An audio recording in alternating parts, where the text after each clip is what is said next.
जय हिंद विद्यार्थी मित्रांनो, मी अक्षय सोनार चाणक्य फाउंडेशनच्या या डिजिटल प्लॅटफॉर्मवर आपल्या सगळ्यांचं मनापासून स्वागत करतो। विद्यार्थी मित्रांनो, सणासुदीचे दिवस सुरू झालेले आहेत आणि नुकतंच आपण आपल्या गणेशाला विसर्जित करून आलेलो आहोत। विद्यार्थी मित्रांनो, दरवेळेसप्रमाणे ज्या पद्धतीने मी आपल्यासाठी वीकली एडिटोरियल ॲनालिसिस घेऊन घेत असतो, त्याच पद्धतीने यावेळेस सुद्धा मी आपल्यासाठी मागील आठवड्यामध्ये झालेले इम्पॉर्टंट एडिटोरियल ॲनालिसिस समजून सांगण्याचा प्रयत्न करणार आहे। विद्यार्थी मित्रांनो, मी जे एडिटोरियल्स आपल्यापुढे सांगण्याचा प्रयत्न करणार आहे ते इम्पॉर्टंट एडिटोरियल ॲनालिसिस UPSC करणाऱ्या विद्यार्थ्यांसाठी आणि MPSC राज्यसेवा मेन्स देणाऱ्या विद्यार्थ्यांसाठी अतिशय उपयोगी पडणार आहे। विद्यार्थी मित्रांनो, MPSC करणाऱ्या विद्यार्थ्यांच्या मनामध्ये एक भीती आहे की त्यांना आन्सर लिहिता येत नाही। ॲक्च्युअली प्रॉब्लेम हा लिहिता येणे हा प्रॉब्लेमच नाही आहे, प्रॉब्लेम आहे की तुम्हाला तसा विचार करता येणे आवश्यक आहे आणि विचार कसा करायचा ते मी आपल्याला शिकवण्याचा प्रयत्न करणार आहे। कारण इम्पॉर्टंट आहे की तुम्ही पहिल्यांदा विचार करणे शिका, त्यानंतर लिहिण्याची कला तुम्हाला अवगत होईलच। परंतु लिहिणे पण इतकं सोपं नाही आहे, तुम्हाला प्रॅक्टिस करावी लागेल। प्रॅक्टिस करता करता आम्ही तुमची प्रॅक्टिस करून घेणार आहोत। मी तुम्हाला प्रश्न देणार आहे, त्या प्रश्नाचं उत्तर तुम्ही मला लिहून पाठवणार आहे। मी तुम्हाला ते चेक करून दाखवणार आहे की त्यामध्ये कुठल्या त्रुटी राहिलेल्या आहेत, कुठली कमतरता राहणार आहे आणि what should be the improvement याबद्दल मी तुम्हाला सांगण्याचा प्रयत्न करणार आहे। तर विद्यार्थी मित्रांनो, आपला हा एडिटोरियल ॲनालिसिस घेण्याचा मानसच हा आहे की तुमच्यापर्यंत कसं आहे, इतक्या जवळपास 10 महिन्याचा सिलेबस आपल्याला जर मेन्समध्ये विचारला जात असेल तर दररोज एक टॉपिक, पूर्ण न्यूजपेपरमध्ये एक टॉपिक तर असा राहतो की जो इम्पॉर्टंट आहे आणि त्या टॉपिकबद्दलची नोट्स आपल्याकडे असणे आवश्यक आहे। आता ही नोट्स नेमकी कशी येणार, आपल्याला कोण देणार, तर ती आपल्याला न्यूजपेपरमधून मिळते। ॲक्च्युली काय आहे की न्यूजपेपर डायरेक्ट वाचणे नवीन विद्यार्थ्यांसाठी तितकंसं सोपं राहिलेलं नाही आहे। मग काय आहे की मग अशा विद्यार्थ्यांसाठी आम्ही एक ट्रिक बनवलेली आहे, आम्ही एक व्हिडिओ बनवलेला, आम्ही एक नोट्स बनवलेली आहे। ती नोट्स अशी राहणार की मी तुम्हाला टॉपिक देणार आणि त्या टॉपिकनुसार तुम्हाला पूर्ण इन्फॉर्मेशन त्या टॉपिकबद्दलची राहणार। जर त्यावरचा क्वेश्चन जर तुम्हाला आलेला आहे तर त्याबद्दलचा आन्सर तुम्ही सहजतेने लिहू शकणार, याची मला पूर्णपणे खात्री आहे। तर विद्यार्थी मित्रांनो, या एडिटोरियलचं पण पर्पज तेच आहे की आन्सर कसं लिहायचं, नेमकं काय विचारलं तर काय लिहायचं। तर विद्यार्थी मित्रांनो, जर आपलं पहिलं एडिटोरियल आपण सुरू करूया, तर हे सुरू करण्याअगोदर मी आपल्याला सांगू इच्छितो की आज मी जे एडिटोरियल्स आपल्यापुढे घेण्याचा प्रयत्न करणार आहे तर ते आहे 4 सप्टेंबर ते 11 सप्टेंबर या दरम्यान आलेले आर्टिकल्स। यावेळेस 4 इम्पॉर्टंट आर्टिकल्स आलेले आहेत जे आपल्यामुळे मी चांगल्याने एक्सप्लेन करणार आहे। तुम्ही सर्वांनी कुठेही न हालता न डुलता फक्त ते ऐकण्याचा प्रयत्न करावा। यावरची PDF मी तुम्हाला डिस्क्रिप्शन बॉक्समध्ये मिळून जाईल किंवा मी दिली जाईल। तर विद्यार्थी मित्रांनो, आज जे टॉपिक मी आपल्या पुढे सांगण्याचा प्रयत्न करणार आहे ते पहिला टॉपिक आहे की लाईफ स्किलवर आहे। लाईफ स्किल म्हणजे काय, याबद्दलची इन्फॉर्मेशन तुम्हाला, शैलीपूर्ण जीवन म्हणजे काय, तर हे तुम्हाला GS4 मध्ये विचारलं जाऊ शकते।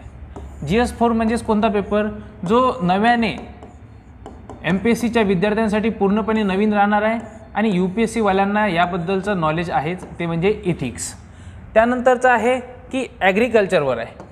आता नेमका ॲग्रिकल्चरवर आलेला टॉपिक, ॲग्रिकल्चरवर आलेला क्वेश्चन, हा क्वेश्चन कसा राहणार आहे यावेळेस की प्रिसाईज आणि स्मार्ट। म्हणजे काय आहे की नॉर्मल ॲग्रिकल्चरवर तुम्हाला आता प्रश्न विचारणार नाही, परंतु तुम्हाला प्रश्न कशा पद्धतीने विचारला जाणार की आता मग आपलं जे ॲग्रिकल्चर आहे ते टेक्नॉलॉजीने पूर्ण ॲग्रिकल्चर कशा पद्धतीनं असलं पाहिजे, तर यावरचा जो क्वेश्चन आहे तो तुम्हाला GS3 मध्ये विचारला जाऊ शकतो, लक्षात घ्या। त्यानंतरचं India a nation on a move. आता काय की भारत एक राष्ट्र आणि त्यांची वाटचाल, म्हणजे भारत नेमका कुठल्या पद्धतीने वाटचाल करत आहे, तर या प्रश्नाचं उत्तर आपण अनेक पद्धतीने लिहू शकतो की म्हणजे इकॉनॉमिक दृष्ट्या, सोशल दृष्ट्या, पॉलिटिकल दृष्ट्या, अशा अनेक पद्धतीने आपण आन्सर लिहू शकतो। हे आपण आता बघणारच आहोत। त्यानंतर अर्बन फ्लडिंग, पूर येत असतात। आपल्याला माहिती आहे की अनेक ठिकाणी ज्या ठिकाणी पाऊस पडलेला आहे आणि काही ठिकाणी पाऊस न पडता, त्यासाठी पाऊस न पडता पूर येणे म्हणजेच काय आहे की त्यासाठीचे कारणे भरपूर आहेत। कारण कसं आहे की आपण जर चांगल्या पद्धतीने जर व्यवस्थापन जर केलेलं नाही आहे पाण्याचं आपल्या शहरामधल्या, तर तेव्हा पण ते पण एक कारण राहू शकते कशासाठी, पूर येण्यासाठी। तर विद्यार्थी मित्रांनो, आपण पुढे चालूया। तर पहिलं जे आर्टिकल्स आहे, पहिलं जे एडिटोरियल्स आहे जे मी आपल्यापुढे सांगण्याचा प्रयत्न करणार की significance of a life skill. विद्यार्थी मित्रांनो, आपल्याला सगळ्यांना माहीत आहे की प्रत्येकाच्या जीवनामध्ये एखादी तरी टॅलेंट असणं आवश्यक आहे। टॅलेंट असणं म्हणजे काय की कौशल्य असणं आवश्यक आहे। विद्यार्थी मित्रांनो, जर तुमच्या आयुष्यात कसं आहे, शिक्षण घेणे एक वेगळी गोष्ट आहे आणि प्रत्येकाच्या जीवनामध्ये एक कौशल्य, एक स्किल असणे आवश्यक आहे. कारण की स्किलफुल जीवन जर असेल तर कदाचित तुम्हाला कधी भूक राहावं लागणार नाही आहे. कारण कोणीतरी म्हटलेलंच आहे की तुम्ही जर एखाद्या विद्यार्थ्याला एखाद्या व्यक्तीला एक वेळचं जेवण दिलं तो कदाचित तो फक्त त्या रात्रीपुरताच उपाशी राहणार नाही, उपाशी जगणार नाही. परंतु जर तुम्ही त्या व्यक्तीला जर एखादा स्किल शिकवलं, एखादा टॅलेंट शिकवलं, एखाद्या गोष्टीची ट्रेनिंग दिली तर होऊ शकते की तो आयुष्यभर त्या स्किलच्या भरोशावर आपलं जीवन व्यतीत करेल किंवा आपलं जीवन चांगल्या पद्धतीने, सुखमय पद्धतीने जगण्याचा प्रयत्न करेल. तर विद्यार्थी मित्रांनो, याच ठिकाणी आपण हे सांगण्याचा प्रयत्न करणार आहोत की सिग्निफिकन्स ऑफ लाईफ स्किल. तर या ठिकाणी तेच सांगितलं आहे की आपल्या इथे आणि शैक्षणिक धोरणांचा यामध्ये अतिशय मोठा वाटा राहणार आहे. तर सुरुवातच अशी झालेली आहे की शैल्यपूर्ण जीवन असण्याचे फायदे. तर नेमकं राष्ट्रीय शैक्षणिक धोरण 2020 म्हणजेच नॅशनल एज्युकेशन पॉलिसी 2020 हे जे भारतीय शिक्षण पद्धतीमध्ये एक ऐतिहासिक उपक्रम होता. म्हणजे सरकारने याबद्दल ही जी नवीन पॉलिसी आणलेली आहे. अगोदर आपली इथे जी पॉलिसी होती नॅशनल एज्युकेशन पॉलिसी ही जुन्या शिक्षण पद्धतीनुसार त्यावर डिपेंड होती 1986. परंतु कालांतराने शिक्षणामध्ये होत असलेले बदल, टेक्नॉलॉजीचा वापर यानुसार आपल्याला नवीन शिक्षण पद्धती आणणे आवश्यक होतं.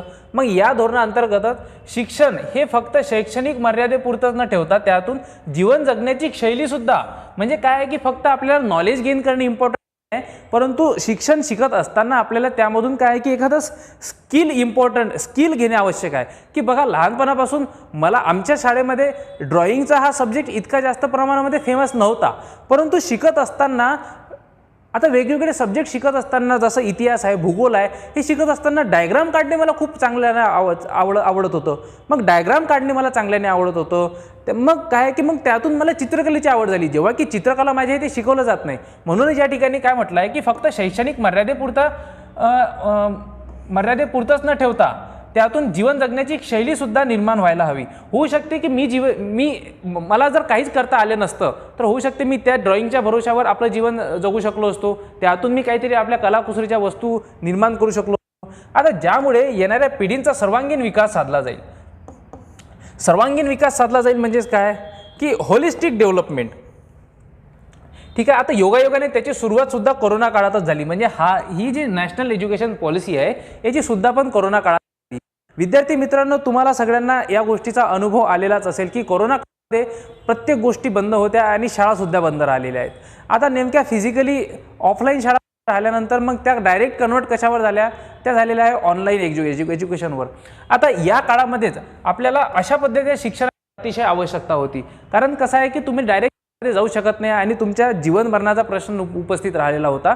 तुम्हाला जगण्यासाठी कुठलं तरी साधन असणं आवश्यक होतं. अशा परिस्थितीमध्ये तुमच्यामधली कोणती गोष्ट तुम्हाला जगण्यासाठी मदत करू शकत होती, ती म्हणजे तुमच्यामध्ये असलेलं स्किल. आणि योगायोगाने हे जे धोरण, ही जी पॉलिसी हे सरकारने जेव्हा कोरोना काळामध्येच आणली तेव्हा ती आपल्याला जीवन जगण्यासाठी अतिशय फायदेशीर ठरली अशी या ठिकाणी म्हटलेलं आहे. युनिसेफच्या 2019च्या अहवालानुसार असे आढळून आले की दक्षिण आशियामधील म्हणजेच the youth of south Asia will have neither education nor skill. म्हणजे त्यांच्याकडे काहीच राहणार नाही. अर्ध्यापेक्षा जास्त युवा यांच्याकडे शिक्षणसुद्धा नाही आणि आवश्यक कौशल्यसुद्धा नाही आहे. म्हणजे काय आहे की बघा, होऊ शकते की कदाचित तुमच्याकडे जर शिक्षण आहे तर तुम्ही चांगल्या पद्धतीने जीवन जगू शकणार, परंतु जर तुमच्याकडे शिक्षणसुद्धा नाही आणि स्किलसुद्धा म्हणजे कौशल्यसुद्धा नाही तर अशा परिस्थितीमध्ये it will be impossible for you to live a better life. So विद्यार्थी मित्रांनो, नेक्स्ट आपण बघूया. आता हे झालं यामधलं इंट्रोडक्शन. आता कौशल्यपूर्ण जीवन जगणे म्हणजे काय. आता नेमकं कौशल्यपूर्ण जीवन जगणे म्हणजे काय, तर या ठिकाणी तेच सांगितलं आहे की जीवनशैली म्हणजे क्षमतावृत्ती आणि सामाजिक भावनिक क्षमता यांचा संच, ज्यामुळे व्यक्तीमध्ये शिकण्याची, विचारपूर्वक निर्णय घेण्याची, आरोग्यपूर्ण जीवन जगण्याची आणि चांगलं जीवन जगण्याची शक्ती प्राप्त होते.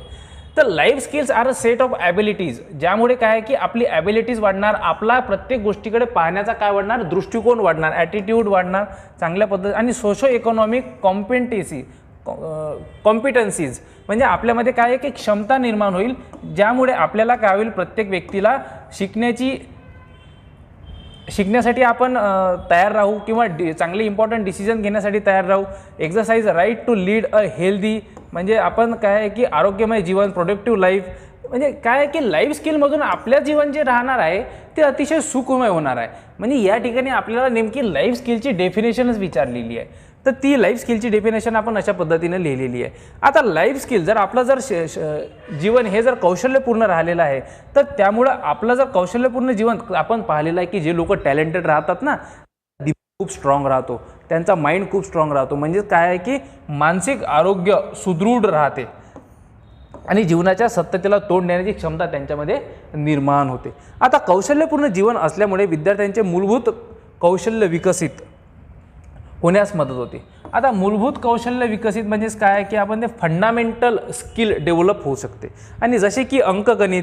आता विद्यार्थी मित्रांनो लक्षात घ्या की काय आहे की अनेक विद्यार्थी शाळेमध्ये येणारे विद्यार्थी त्यांना प्रत्येक विषय जमतो असं नाही, प्रत्येक विषयामध्ये ते पारंगत असतात असा भाग नाही आहे. कारण काय आहे की काही विद्यार्थ्यांना कम्प्युटरमध्ये इंटरेस्ट असतो, तर काहींना मॅथमॅटिक्समध्ये, तर काहींना इंग्लिशमध्ये. तर विद्यार्थी मित्रांनो अशाच विद्यार्थ्यांना जसं की मूलभूत कौशल्य विकसित होणे म्हणजेच काय की ज्या गोष्टीच्या भरोशावर ते आपलं जीवन पुढे जगू शकणार. म्हणजेच काय की काहींना अंकगणितमध्ये इंटरेस्ट आहे, तर होऊ शकते की ते गणिताचे टीचर बनणार. काहींना डिजिटल कौशल्य म्हणजे डिजिटल स्किल, त्यातून त्यांना इंटरेस्ट असते. आणि त्यातूनच लिंग समानता, पर्यावरण शिक्षक आणि जीवन जगण्याच्या शैक्षणिक बाबीबद्दल पाठिंबा मिळतो. म्हणजे काय की असं सांगायचं आहे की तुमच्यामध्ये जर स्किल असेल, जर तुम्हाला जर समाजाची जर चांगली जाणीव असेल, तर तुम्ही लिंग असमानता यासारख्या ज्या सामाजिक रूढी आणि परंपरा आपल्या देशामध्ये चालत आलेल्या आहेत, या परंपरेला आपण मिटवण्याचा सुद्धा प्रयत्न करू शकतो, असं या ठिकाणी सांगण्याचा प्रयत्न केलेला आहे. तर विद्यार्थी मित्रांनो नेक्स्ट आपण बघूया की what is the need of a life skill in the Indian context. मग आपल्या भारतामध्ये जगत असताना, भारतीयांनी जगत असताना आपल्याला लाईफ स्किल जीवनमध्ये आपल्या कौशल्यपूर्ण जीवन असणे आवश्यक का बरं आहे. तर यासाठी सांगितलं आहे की अडॉप्टिंग द सिच्युएशन. काय आहे की जीवन जगत असताना तुमच्यापुढे अनेक सिच्युएशन्स येतात आणि अनेक सिच्युएशन्समध्ये जर तुम्हाला त्या सिच्युएशनला जर तोंड देण्याची गरज भासत असेल, तर त्या परिस्थितीमध्ये तुमच्याकडे टॅलेंट असणं आवश्यक आहे. सपोज तुम्हाला एखाद्या व्यक्तीला जर समाजामध्ये खूप जास्त भांडण होत आहे, तर अशा परिस्थितीमध्ये जर तुमच्याकडे जर टॅलेंट असेल, टॅलेंट कोणतं, जर कम्युनिकेशन स्किल जर असेल, तर त्या कम्युनिकेशन स्किल भरोशावर तुम्ही होऊ शकते त्या व्यक्तींमध्ये सुरू असलेले जे वादविवाद आहे ते मिटवण्याचा प्रयत्न करा. म्हणजेच काय आहे की situation, adopting the situation, allow student to comprehend and address the situation. काय आहे की विद्यार्थ्यांमध्ये सुद्धा हा जो गुण आहे, म्हणजे कोणता की प्रत्येक परिस्थितीला ओळखून आणि त्यानुसार त्या ठिकाणी निर्णय घेणे, ही विद्यार्थ्यांमध्ये एक चांगली गोष्ट आहे. म्हणजे विद्यार्थ्यांना काय आहे की तुम्ही थिंकिंग स्किल, विद्यार्थ्यांना विचार करण्याची क्षमता काय होते, निर्माण होते. आणि त्यातूनच प्रत्येक गोष्टीला ॲड्रेस करण्याची, म्हणजे प्रत्येक गोष्टीला काय तोंड देण्याची ताकद विद्यार्थ्यांमध्ये निर्माण होते. विचार करण्याच्या कौशल्यामुळे नवनवीन कल्पनांचा जन्म होऊ शकतो. आता बघा विद्यार्थी असताना विद्यार्थ्यांच्या जीवनामध्ये या गोष्टीचा आपण अनेकदा अनुभव घेतलेला आहे की जे लहान विद्यार्थी राहतात त्यांना जर लहानपणापासूनच त्यांच्या मनामध्ये जर काही गोष्टी जर लहानपणापासून रुजवल्या गेल्यात, तर त्या गोष्टींचा त्यांच्या मनावर खूप जास्त परिणाम पडतो. आणि जास्त परिणाम पडतो म्हणजे जर चांगली गोष्टी असेल तर चांगला परिणाम पडतो आणि वाईट गोष्टी असतील तर वाईट परिणाम पडतो. तर लहानपणापासूनच जर आपण विद्यार्थ्यांना त्या पद्धतीने विचार करण्याची जर क्षमता निर्माण केली की आपल्याला कुठल्या पद्धतीने कुणाला मदत करणे, किंवा आपण आपल्या प्रत्येकामध्ये काय शैली असणे आवश्यक आहे, किंवा कुठल्या शैलीचा आपण कुठल्या पद्धतीने वापर करू शकतो, ह्या गोष्टींचं जर नॉलेज आपण विद्यार्थ्यांना लहानपणापासून जर देत राहिलो, तर होऊ शकते की विद्यार्थी जसा मोठा होत राहील तर त्यांच्यामधलं जे टॅलेंट आहे, जे की स्किल आहे, ते त्यांच्या जीवनामध्ये त्यांच्यासाठी जगण्यासाठीचं एक मोठं हतियार बनून जाणार. तर त्यानंतर आपण बघूया की फ्रजाईल नॉलेज सोसायटी. बघा आपल्या समाजामध्ये नॉलेज इतक्या जास्त प्रमाणामध्ये अवेलेबल नाही आहे, बरोबर. परंतु समाजाला विचार करण्याची नवी ताकद द्यायची असेल, तर समाजामध्ये असलेले आव्हाने दूर करायचे असेल, तर समाजाला शिक्षित केले पाहिजे. म्हणजे काय की एज्युकेशन या ठिकाणी काय म्हटलेलं आहे, खूप इम्पॉर्टंट आहे असं म्हटलेलं आहे. आणि यामध्ये काही शंका नाही आहे. एज्युकेशन हे अतिशय इम्पॉर्टंट आहे. एज्युकेशनशिवाय बिलकुल काहीच चालणार नाही आहे. आपण बघितलेलं आहे की जर ज्या व्यक्तीकडे आजच्या जगामध्ये एज्युकेशन नाही आहे तो व्यक्ती होऊ शकते, काहींना त्यांच्या घरची प्रॉपर्टी आहे, परंतु ज्या लोकांकडे काहीच नाही आहे, आपण आपल्या पुढे मोठं उदाहरण आहे ते म्हणजे डॉक्टर बाबासाहेब आंबेडकर. यांच्याकडे वडिलोपार्जित काहीच नव्हतं, परंतु यांनी शिक्षणाच्या भरोशावर भारताचं संविधान लिहिलं. यांच्याकडे 4 PhD होत्या. कशाच्या भरोशावर? आणि PhD की साध्या छोट्या युनिव्हर्सिटीमधून नाही, त्यांच्याकडे PhD होत्या ते केम्ब्रिज युनिव्हर्सिटी, सगळ्या फॉरेन कंट्रीजमधल्या युनिव्हर्सिटी, मोठमोठ्या युनिव्हर्सिटीमधून त्यांच्याकडे PhD राहिलेल्या. कशाच्या भरोशावर? त्यांच्याकडे फक्त या सगळ्या गोष्टी त्यांनी एवढी रिस्पेक्ट कमावली, हे कशाच्या भरोशावर? हे फक्त शिक्षणाच्या भरोशावर. त्यामुळं आपल्या समाजाला शिक्षित केले पाहिजे आणि त्यांना ज्ञान दिलं पाहिजे, तेव्हाच त्यांचं जीवन कसं होईल? अतिशय सुखमय होईल आणि प्रगतिशील होईल. यातूनच समाजामध्ये नवनवीन प्रयोग करण्याची ताकद लोकांमध्ये निर्माण होऊन समाजासाठी आणि अर्थव्यवस्थेसाठी पूरक ठरू शकेल. बरोबर आहे. जर आपण कसं आहे, शिक्षण जर प्राप्त केलं ना, तर आपण त्या शिक्षणाचा वापर कशाही पद्धतीने करू शकतो, डिस्ट्रक्टिव्ह आणि कन्स्ट्रक्टिव्ह पद्धतीने. माझी इच्छा आहे की सगळ्यांनी आपल्या शिक्षणाचा वापर कसा केला पाहिजे? कन्स्ट्रक्टिव्ह पद्धतीने केला पाहिजे. कारण काय आहे की समाजामध्ये आज पण अशा चालीरीती आहेत, रूढी प्रथा आहेत, या आजही आपल्या देशामध्ये चालत आलेल्या आहेत, पूर्वजांपासून चालत आलेल्या आहे, आणि जे चुकीचे आहेत. आपण आपल्या शिक्षणाचा वापर करून का बरं या सगळ्या चालीरीती आपण दूर करण्याचा प्रयत्न करत नाही? कारण केलं पाहिजेत ना. आणि त्यातूनच म्हणजे काय आहे की आपण आपल्या शिक्षणाचा वापर कोणत्या गोष्टीसाठी केला? सोशल, सामाजिक, बरोबर, सामाजिक चालीरीती ह्या दूर करण्यासाठी आपण त्याचा वापर केला. आणि होऊ शकते आपण अर्थव्यवस्थेसाठी सुद्धा आपण आपल्या शिक्षणाचा वापर करू शकतो. म्हणजे आपल्या देशाची जर इकॉनॉमी जर आपल्याला सुधारवायची असेल, सपोज आपल्या देशामध्ये महागाई खूप जास्त प्रमाणामध्ये वाढत आहे, आपल्याला आपल्यापुढे एक उदाहरण आहे, नोबल पारितोषिक विजेते अभिजित, त्यांना इकॉनॉमिकमध्ये नोबेल प्राइज मिळाला. कशाच्या भरोशावर? त्यांनी एक इनोव्हेटिव्ह आयडिया जगापुढे प्रेझेंट केली, जेणेकरून लोकांमध्ये काय आहे की लोकांच्या अर्थव्यवस्थेसाठी त्यामध्ये लोकांना फायदा होईल, अशा पद्धतीची त्यांची एक आयडिया होती. मला ती आता आयडिया एक्झॅक्टली आठवत नाही आहे, परंतु विद्यार्थी मित्रांनो, त्या आयडियाच्या भरोशावर म्हणजे शिक्षणाच्या भरोशावर त्यांनी काय आहे की अर्थव्यवस्थेमध्ये हातभार लावण्याचा एक चांगलं काम केलेलं आहे. आता डिप्लेटिंग ह्युमन कॅपिटल. आता समाजामध्ये शिक्षण अथवा ज्ञान कमी असल्यामुळे आवश्यक सुविधा त्यांच्यापर्यंत पोहोचू शकत नाही, जसं शिक्षण, आरोग्य इत्यादी. बघा काय आहे की विद्यार्थी मित्रांनो, शिक्षण इम्पॉर्टंट का आहे मी तुम्हाला का म्हणत आहो? स्किल असणे आवश्यक आहे, स्किलफुल लाईफ असणे आवश्यक आहे. यासाठी का बरं म्हणत आहे की काय आहे की सरकारी अनेक स्कीम्स आहेत, अनेक पॉलिसीज आहेत, त्या लोकांना त्याबद्दल वाचता येत नाही, लिहिता येत नाही, किंवा लोकांपर्यंत ती माहिती पोहोचू शकत नाही. आणि ही माहिती लोकांपर्यंत न पोहोचल्यामुळे काय आहे की त्यांना त्या सरकारी सुविधांपासून, सरकारी योजनांपासून मुकावं लागतं. म्हणजे काय की त्यांना त्या गोष्टीचा फायदा होत.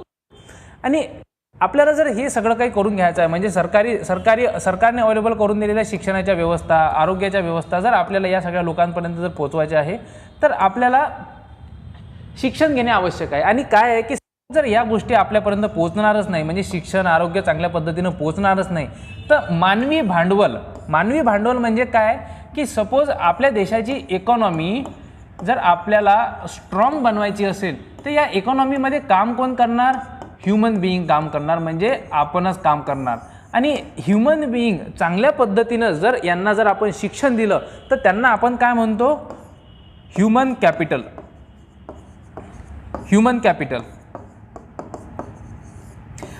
आणि हे केव्हा बनणार? ह्युमन कॅपिटल इंडियामध्ये केव्हा तयार होईल? जेव्हा आपण त्यांना प्रत्येक गोष्ट शिक्षण देऊ आणि शिक्षणानंतर सरकारच्या अवेलेबल असलेल्या सोयी त्यांच्यापर्यंत चांगल्या पद्धतीने पोहोचेल. त्यानंतर तसेच आज आपला देश गरिबीसारख्या महामारीपासून त्रस्त आहे, आणि जर या आव्हानाला तोंड द्यायचे असेल तर प्रत्येक व्यक्तीमध्ये आवश्यक जीवन कौशल्य असणे आवश्यक आहे, ज्यातून लोकांना नोकरी मिळेल आणि नोकरीतून त्यांचे जीवनमान सुधारेल आणि गरिबी कमी होईल. विद्यार्थी मित्रांनो, पुन्हा या ठिकाणी एज्युकेशन आणि स्किलफुल लाईफ थ्रू आणखी एका प्रॉब्लेमला सॉल्व्ह करण्याचा प्रयत्न केलेला आहे, ते म्हणजे पॉवर्टी. विद्यार्थी मित्रांनो, गरिबी जर आपल्याला दूर करायची असेल, जर आपल्या देशामध्ये जी गरिबी आहे, आपण आशियानंतर सगळ्यात जास्त गरीब असलेला देश आहे, होऊ शकते की आपण आशियामध्ये सगळ्यात जास्त गरीब असलेला देश भारत आहे. तर आपल्याला आपल्या देशामधील जर गरिबी कमी करायची असेल तर त्यासाठी आवश्यक काय आहे की लोकांमध्ये तुम्ही शिक्षण प्रोव्हाइड करा. शिक्षण प्रोव्हाइड करण्याची जबाबदारी ही फक्त सरकारची प्रत्येक भारतीयाची आहे. म्हणजे जे काही समाजामध्ये राहणारे लोक आहेत हे प्रत्येकापर्यंत शिक्षण चांगल्या पद्धतीनं कमी स्वस्तामध्ये पोहोचलं पाहिजे, हे आपली जबाबदारी आहे. आणि यातूनच काय होईल की जर शिक्षण लोकांपर्यंत पोहोचलं तर होऊ शकते की त्यांना नोकरी मिळेल आणि नोकरी मिळाल्यानंतर त्यांचे जीवनमान सुधारेल आणि हेच आपली एक जबाबदारी आहे. विद्यार्थी मित्रांनो, आपले हेच या ठिकाणी सांगण्याचा प्रयत्न केलेला आहे की कंट्री एक्सपिरियन्सिंग अ पॉवर्टी आणि under development in several geographical concentration. आणि जर समजा आपण या लोकांना जर काय केलं आहे की जर नेसेसरी स्किल प्रोव्हाइड करण्याचा प्रयत्न केला तर त्यांना काय मिळेल, एम्प्लॉयमेंट मिळेल. आणि एम्प्लॉयमेंटमुळे त्यांच्यामध्ये काय होईल की त्यांचे जीवनमान सुधारेल आणि त्यांच्यामध्ये वर्कफोर्स रेडी, म्हणजे काय आहे की शेवटी आपल्या इथे जे काम करण्यासाठी लागणारा जो वर्कफोर्स आहे तो काय होईल, स्किलफुल वर्कफोर्स राहील. त्यातून आपल्याला फायदे होईल. त्यानंतर आणखी काय आहे की इनइक्वेलिटी, म्हणजे असमानता कमी होईल. समाजामध्ये जी असमानता आहे, आपल्याला माहीत आहे की एकीकडे गरीब होत चाललेला आहे आणि श्रीमंत श्रीमंत होत चाललेला आहे. ही दरी जर आपल्याला कमी करायची असेल तर आपल्याला काय आवश्यक आहे की प्रत्येक व्यक्तीमध्ये प्रत्येकाच्या जीवनात काय आहे, एक स्किलफुल लाईफ असणे आवश्यक आहे, स्किलफुल जीवन जगणे आवश्यक आहे. तर what should be the way forward, तर क्रिएटिंग कॉमन व्होकॅब्युलरी. तर म्हणजे काय की जर आपल्याला माहीत आहे की जर लोकांना समजेल अशा भाषेमध्ये जर आपण एखादी गोष्ट लोकांपुढे सांगण्याचा प्रयत्न केला तर कदाचित ती भाषा लोकांना लवकर समजते, त्या गोष्टी लवकर लोकांना समजेल. आणि त्यातूनच काय की ते आपली एक मिनिंगफुल वे आणि मोस्ट मिनिंगफुल वे राहणार. म्हणजे कोणता, जर त्यांना कॉमन व्होकॅब्युलरी, म्हणजे त्यांना जे शब्दसंग्रह म्हणजे सामान्य शब्दसंग्रह, जीवनशैली लोकांपर्यंत सहजतेने पोहोचवण्यासाठी सामान्य शब्दसंग्रह असणे आवश्यक आहे.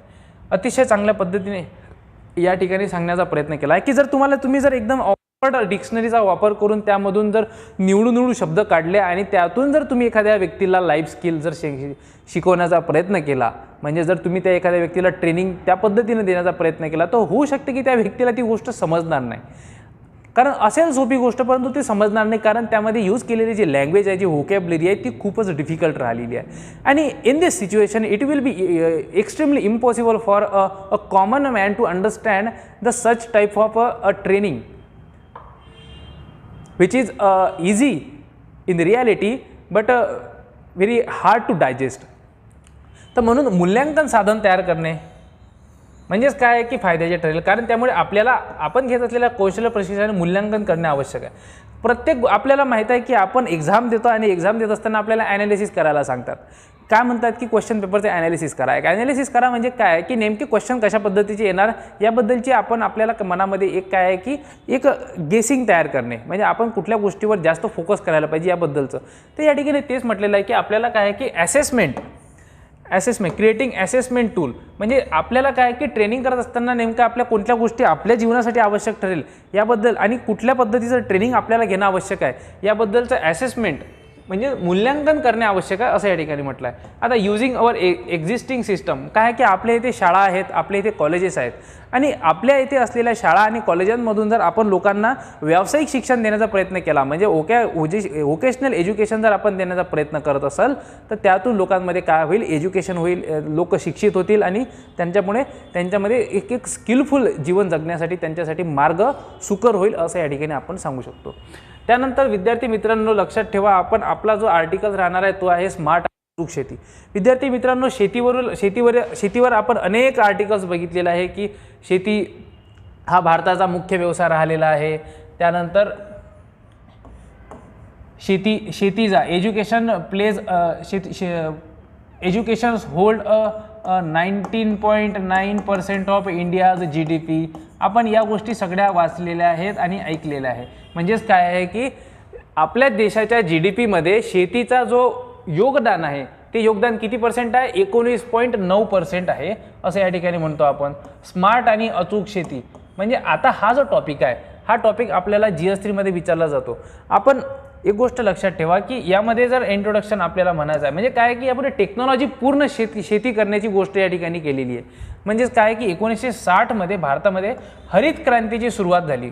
आता हरित क्रांतीची स्वामीनाथन MS स्वामीनाथन यांच्या नेतृत्वामध्ये आपल्या इथे कशाची सुरुवात झाली? हरित क्रांतीची सुरुवात झाली. ठीक आहे. होऊन भारतातील अन्न उत्पादन वाढून शेती क्षेत्रामध्ये आणि इतरही क्षेत्रामध्ये प्रगती घडून आली. यामुळेच भारत हा अन्नाची कमतरता असलेल्या देशाकडून अन्नाने भरपूर देश आणि निर्यात करणारा देश म्हणून उदयास आला. बरोबर आहे ना. काय की आपल्या इथे काय आहे की पहिले फूड डेफिसिट होतं म्हणजे आपल्याकडे अन्न भरपूर प्रमाणात कमी होतं.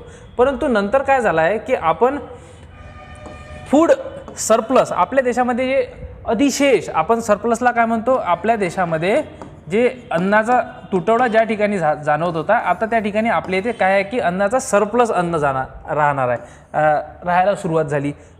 आता भारतामध्ये 70% खेडेगावातील घरे हे मुख्यतः शेतीवर अवलंबून आहे. आपल्याला माहित आहे भारत हा कृषीप्रधान देश आहे आणि या देशामध्ये मुख्यतः लोक हे खेडेगावामध्ये राहतात आणि खेडेगावामध्ये राहणारे लोक मुख्यतः कोणता व्यवसाय करतात ते म्हणजे शेती आणि शेतीवर अवलंबून आहे. आणि 82% शेतकऱ्यांकडे लहान आणि किरकोळ शेती आहे. लहान आणि किरकोळ म्हणजेच काय म्हणतो UPSC वाले लक्षात द्या त्याला आपण काय म्हणतो स्मॉल अँड मार्जिनल फार्म म्हणजे 82% of the farmers holds a small and marginal farms. तर परंतु सध्या भारत एका महत्त्वाच्या आव्हानाला तोंड देत आहे ते म्हणजे पोषक आहार. बघा आपल्या इथे आपण आपल्या देशातील शेतकरी चांगल्या पद्धतीने शेती करतात सर्व गोष्टी चांगल्या पद्धतीने करण्याचा प्रयत्न करतात.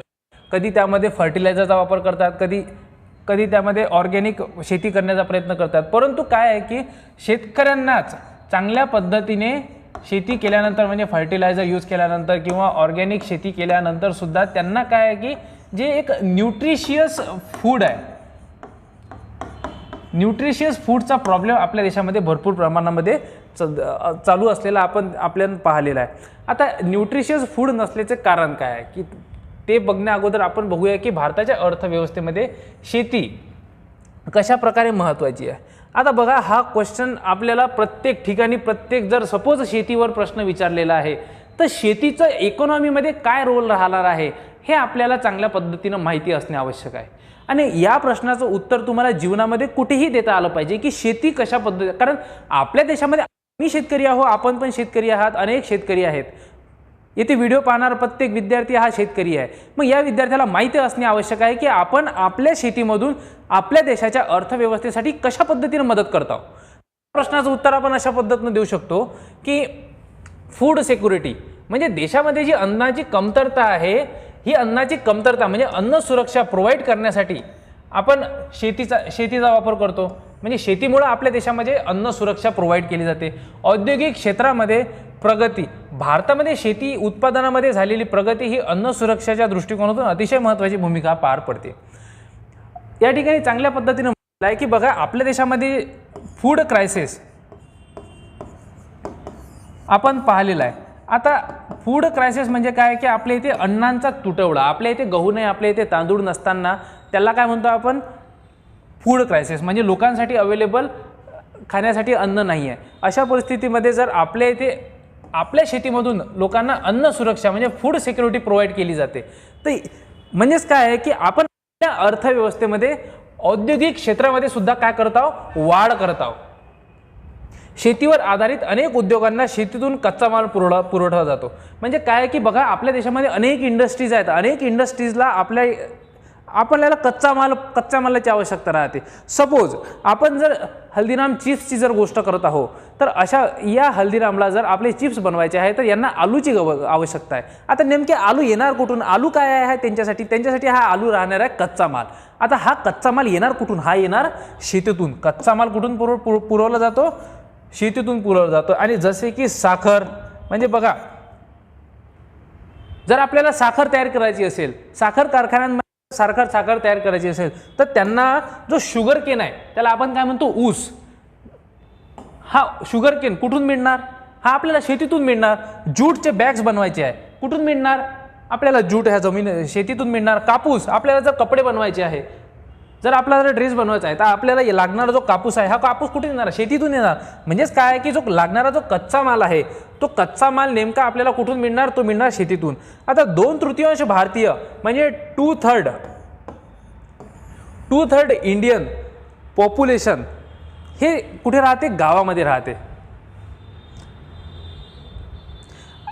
आणि गावातील लोकांची क्रयशक्ती वाढणे हे औद्योगिक विकासासाठी अतिशय आवश्यक आहे. क्रयशक्ती वाढणे म्हणजेच काय की या ठिकाणी आपण क्रयशक्ती म्हणजेच काय की आपण म्हणू शकतो की त्यांना पर्चेसिंग पॉवर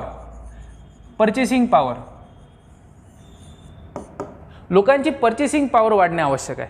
आता हे कशातून होणार? आता जर लोकांची समजा शेतीतून जर लोकांची पर्चेसिंग पॉवर जर वाढत असेल, लोकांची जर एखादी वस्तू घेण्याची क्षमता जर वाढत असेल, म्हणजे लोकांकडे जर भरपूर प्रमाणामध्ये पैसा राहत असेल, तर आपण त्याला काय म्हणतो की त्यांची पर्चेसिंग पॉवर वाढलेली आहे. आणि अल्टिमेटली वाढणे म्हणजे काय की त्याचा फायदा कोणाला होणार? तो होणार आपल्या अर्थव्यवस्थेला. म्हणून या ठिकाणी काय म्हटलेलं आहे की क्रयशक्ती वाढणे औद्योगिक विकासासाठी अतिशय आवश्यक आहे. हरित क्रांतीमुळे शेतकऱ्यांची क्रयशक्ती वाढून त्यांचे उत्पन्न सुद्धा वाढलेलं आहे. हे अतिशय चांगली गोष्ट आहे. आपण आता ही आपल्याला गोष्ट माहिती आहे की हरित क्रांतीमुळे लोकांची शेती आपल्याला माहिती आहे हरित क्रांतीमुळे काय झालेलं आहे. हरित क्रांतीमुळे गहू, राईस या क्षेत्रामध्ये इंडिया काय झालेला आहे? ऑलमोस्ट सेल्फ सफिशियंट झालेला आहे. आपण आता या गोष्टीमध्ये आत्मनिर्भर आहोत. आता या ठिकाणी हरित क्रांतीमुळे लोकांमध्ये ज्या शेतकऱ्यांनी गहू पिकवले, ज्या शेतकऱ्यांनी तांदूळ पिकवले, ते शेतकरी काय आहे की त्यांची क्रयशक्ती वाढली. क्रयशक्ती म्हणजे वाढली म्हणजेच काय की त्यांची purchasing power of the large farmer increase due to the enhance income. म्हणजे त्यांचं काय झालेलं आहे? इन्कम पण वाढलेलं आहे.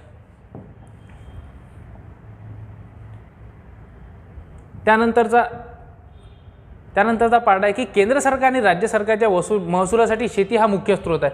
आपल्याला माहीत आहे द गव्हर्नमेंटसाठी which is the most important source, गव्हर्नमेंटच्या रेव्हेन्यूसाठी इम्पॉर्टंट सोर्स कोणता काय आहे? तर agriculture is the most important source. आपल्याला माहीत आहे की आपण बघितलेलं आहे की कोरोना काळामध्ये सगळे इंडस्ट्रीज बंद होत्या, प्रत्येक गोष्ट बंद झालेली होती. परंतु अशा परिस्थितीमध्ये फक्त एक इंडस्ट्री चांगल्या पद्धतीने सुरू होती, ती म्हणजे शेती. शेतकरी शेती करण्यासाठी जात होता. शेतीतून निघणारा माल हा आपल्याला पुरवत होता, भाजीपाला पुरवत होता. आणि शेती हा एक असा व्यवसाय आहे ज्यामुळे जो सरकारचा सगळ्यात मोठा सोर्स आहे. म्हणजे सरकारचा जो रेव्हेन्यू, सरकारकडे जो पैसा येतो, कसा आहे की सरकार चालवण्यासाठी जो पैसा लागतो, हा पैसा मुख्यतः कुठल्या गोष्टीतून येतो? तो म्हणजे शेती आणि त्यानंतरच्या बाकी गोष्टी, म्हणजे जसं त्या मग इंडस्ट्री, सर्व्हिस सेक्टर ह्या गोष्टीत आहेतच आहे. परंतु शेती हा एक one of the major source असं या ठिकाणी म्हटलो. कोणाचा? सेंट्रल गव्हर्नमेंटचा आणि स्टेट गव्हर्नमेंटचा. The government is getting a substantial income from raising land revenue. आता बघा काय आहे की शेतीसाठी लागणारी जी जमीन आहे, त्या जमिनीच्या किमती भरपूर प्रमाणामध्ये वाढत आहे. आणि या जमिनीच्या किमती वाढत असल्यामुळे पासून सरकार जमिनी विकत आहे आणि त्या जमिनी विक्रीमधून सरकारकडे काय येत आहे? Substantial income. म्हणजे सरकारचं इन्कम त्यातून खूप जास्त वाढत आहे. म्हणजे अल्टिमेटली सरकारच्या इन्कममध्ये कोणाचा सगळ्यात जास्त मोठा वाटा आहे? तो आहे शेतीचा. अतिशय योग्य. आता काही सेक्टर्स आहेत जसं की रेल्वे आहे, रोडवे आहे आणि these are the driving a good part in the income. बघा, जर आपल्याला शेतीचा माल आपल्याला या राज्यातून दुसऱ्या राज्यामध्ये जर पोहोचवायचा असेल तर आपण कधी रस्त्यांचा वापर करतो किंवा रेल्वेचा वापर करतो. तर रेल्वेचा वापर करत असताना म्हणजेच काय की आपण शेवटी इन्कम कोणाचा वाढत आहे? रेल्वेचा इन्कम वाढत आहे, रेल्वेचा वापर होत आहे ट्रान्सपोर्टेशनसाठी. म्हणजे शेती हा मुख्य पार्ट त्या ठिकाणी प्ले करत आहे. कारण शेतीचा माल तुम्ही आपण प्रोव्हाइड करता, ने-आण करता, तर त्यातून काय आहे की रेल्वेचं आणि रोडवेचं इन्कम हे कशामधून होत आहे? The movement of agricultural goods. आंतरराष्ट्रीय व्यापारामध्ये सुद्धा शेती महत्त्वाची आहे. अगदी बरोबर आहे. कारण ज्यातून ज्यूट, आता हे काय आहे की एक्सपोर्ट केले जाते भारतामधून. या गोष्टी काय केल्या जातात? आपण निर्यात करतो. चहा, कॉफी, मसाले, राईस हे काय करतो? आपण निर्यात करतो. म्हणूनच आंतरराष्ट्रीय व्यापारामध्ये सुद्धा काय करतात? अतिशय महत्त्वाची भूमिका प्ले करतात. कोण? शेती. आता भारतीय शेती कोणकोणत्या आव्हानांचा सामना करत आहे? अतिशय इम्पॉर्टंट गोष्ट आहे की आपली शेती अनेक गोष्टींचा सामना करत आहे. कसं आहे की मातीची उत्पादकता घटत आहे. मातीची उत्पादकता घटत आहे म्हणजेच काय की soil health, degrading of soil health due to wind and water erosion. आता जमिनीची धूप होत आहे, कारण जमिनीची धूप आणि पाण्याची धूप यातून कसं आहे, आपण जमिनीची विंड आणि वॉटर, आपल्याला माहीत आहे जंगलतोड खूप जास्त प्रमाणामध्ये सुरू आहे. आता साधी गोष्ट आहे, जर जंगलतोड जर खूप जास्त प्रमाणामध्ये, सपोज हे जंगल आहे, या ठिकाणी झाडं आहेत आणि हे झाडं जर तुम्ही तोडलेत तर जेव्हा जेव्हा पाऊस येणार तेव्हा हा पाऊस सरळ काय होणार, खाली वाहून जाणार. आणि वाहून गेल्यामुळं काय आहे की माती पण त्यासोबत खाली जाणार. माती खाली सोबत गेल्यामुळे माती जी या ठिकाणी जी माती आवश्यक होती कशासाठी, प्रोडक्शन वाढवण्यासाठी किंवा शेती करण्यासाठी, ती माती आता त्या ठिकाणी अवेलेबल न राहता ती सगळी खाली गेली. म्हणजेच काय झालेली, या ठिकाणी काय झालेली आहे, मातीची उत्पादकता घटलेली आहे. म्हणजेच soil health has been degraded. ठीक आहे, due to wind and water erosion, deforestation आणि शहरीकरण सुद्धा होत आहे खूप जास्त प्रमाणामध्ये. नैसर्गिक वनस्पती यांना तोडलं जात आहे. आता ह्या गोष्टी कसं आहे, मानवाचं सगळ्यात चुकीच्या गोष्टी करत आहे. यासाठी मानवाचं रिस्पॉन्सिबल आहे. आता कायच करणार, शेतीचा आकार कमी होत आहे. आता शेतीचा आकार का बरं कमी होणार नाही, कारण आपलं पॉप्युलेशन देशात इतक्या जास्त प्रमाणामध्ये वाढत आहे. पॉप्युलेशन कंट्रोलसाठी सरकारने सुद्धा अनेक प्रयत्न केलेले आहे, परंतु शेवटी जर लोक कंट्रोल करत नसेल, लोकांनी जोपर्यंत मनावर घेणार नाही तोपर्यंत आपली पॉप्युलेशन कमी होणार नाही. आणि वाढत्या पॉप्युलेशनमुळे काय होत आहे की राहण्यासाठी जागा कमी पडत आहे. मग जागा कमी पडत आहे तर मग काय आहे की लोक ज्या ठिकाणी शेती करत होते त्या ठिकाणी आता त्यांनी काय केलं आहे, राहणे सुरू केलेलं आहे. मग ऑब्व्हियसली काय होणार, शेतीचा आकार कमी होणार आणि मजुरांची उत्पादकता मुख्यतः जमिनीच्या आकारावर अवलंबून आहे.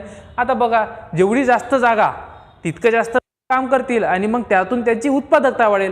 आता जर जागाच कमी आहे म्हणजे काय आहे की हॅम्परिंग द लेबर प्रोडक्टिव्हिटी. का बरं हॅम्पर होणार नाही लेबरची प्रोडक्टिव्हिटी, जर त्यांच्याकडे काम करण्यासाठी जागा नाही आहे. म्हणजे जर 100 स्क्वेअर फीटमध्ये जर 10 लोक काम करत आहे तर त्यांची उत्पादकता किती झाली, फार कमी झाली.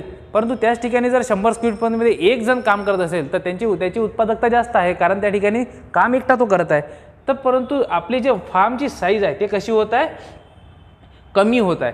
आता farm size of the majority of the rural household has decline due to unviable level inducing farmers to leave land and look for the better job opportunities. म्हणजे काय की बघा की शेतकरी मुख्य कुठे जात आहे की शेतकऱ्यांना जमीन सोडणे भाग पडत आहे, स्वतःची जमीन सोडणे भाग पडत आहे. का बरं, कारण का शेतकरी आणि मजूर हे रोजगाराच्या शोधासाठी कुठे जात आहे, शहराकडे धाव घेऊ लागलेला आहे, शहराकडे निघालेला आहे. कारण रोजगार अवेलेबल नाही आहे, शेतीतून इतका जास्त फायदा होत नाही. कारण काय की शेतमालाला पण चांगल्या पद्धतीने भाव त्या ठिकाणी मिळत नाही आहे. मग अशा परिस्थितीमध्ये बिचारा शेतकरी करणार तरी काय, म्हणून रोजगाराच्या शोधासाठी तो कुठे निघतो, तो निघतो शहराकडे.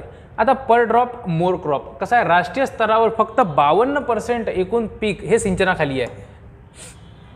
विद्यार्थी मित्रांनो लक्षात घ्या, इरिगेशन म्हणजे फक्त इरिगेशन किती लोकांकडे आहे, 52% फक्त लोकांकडे इरिगेशन आहे. बाकी कसे पावसाच्या पाण्यावर अवलंबून आहे. म्हणजे त्यांना जर शेती करायची असेल तर त्यांना म्हणजे कसं आहे की जर पाऊस आला तर मग त्यांना शेतीतून फायदा होणार, नाही आला तर मग कोरडवाहू राहणार.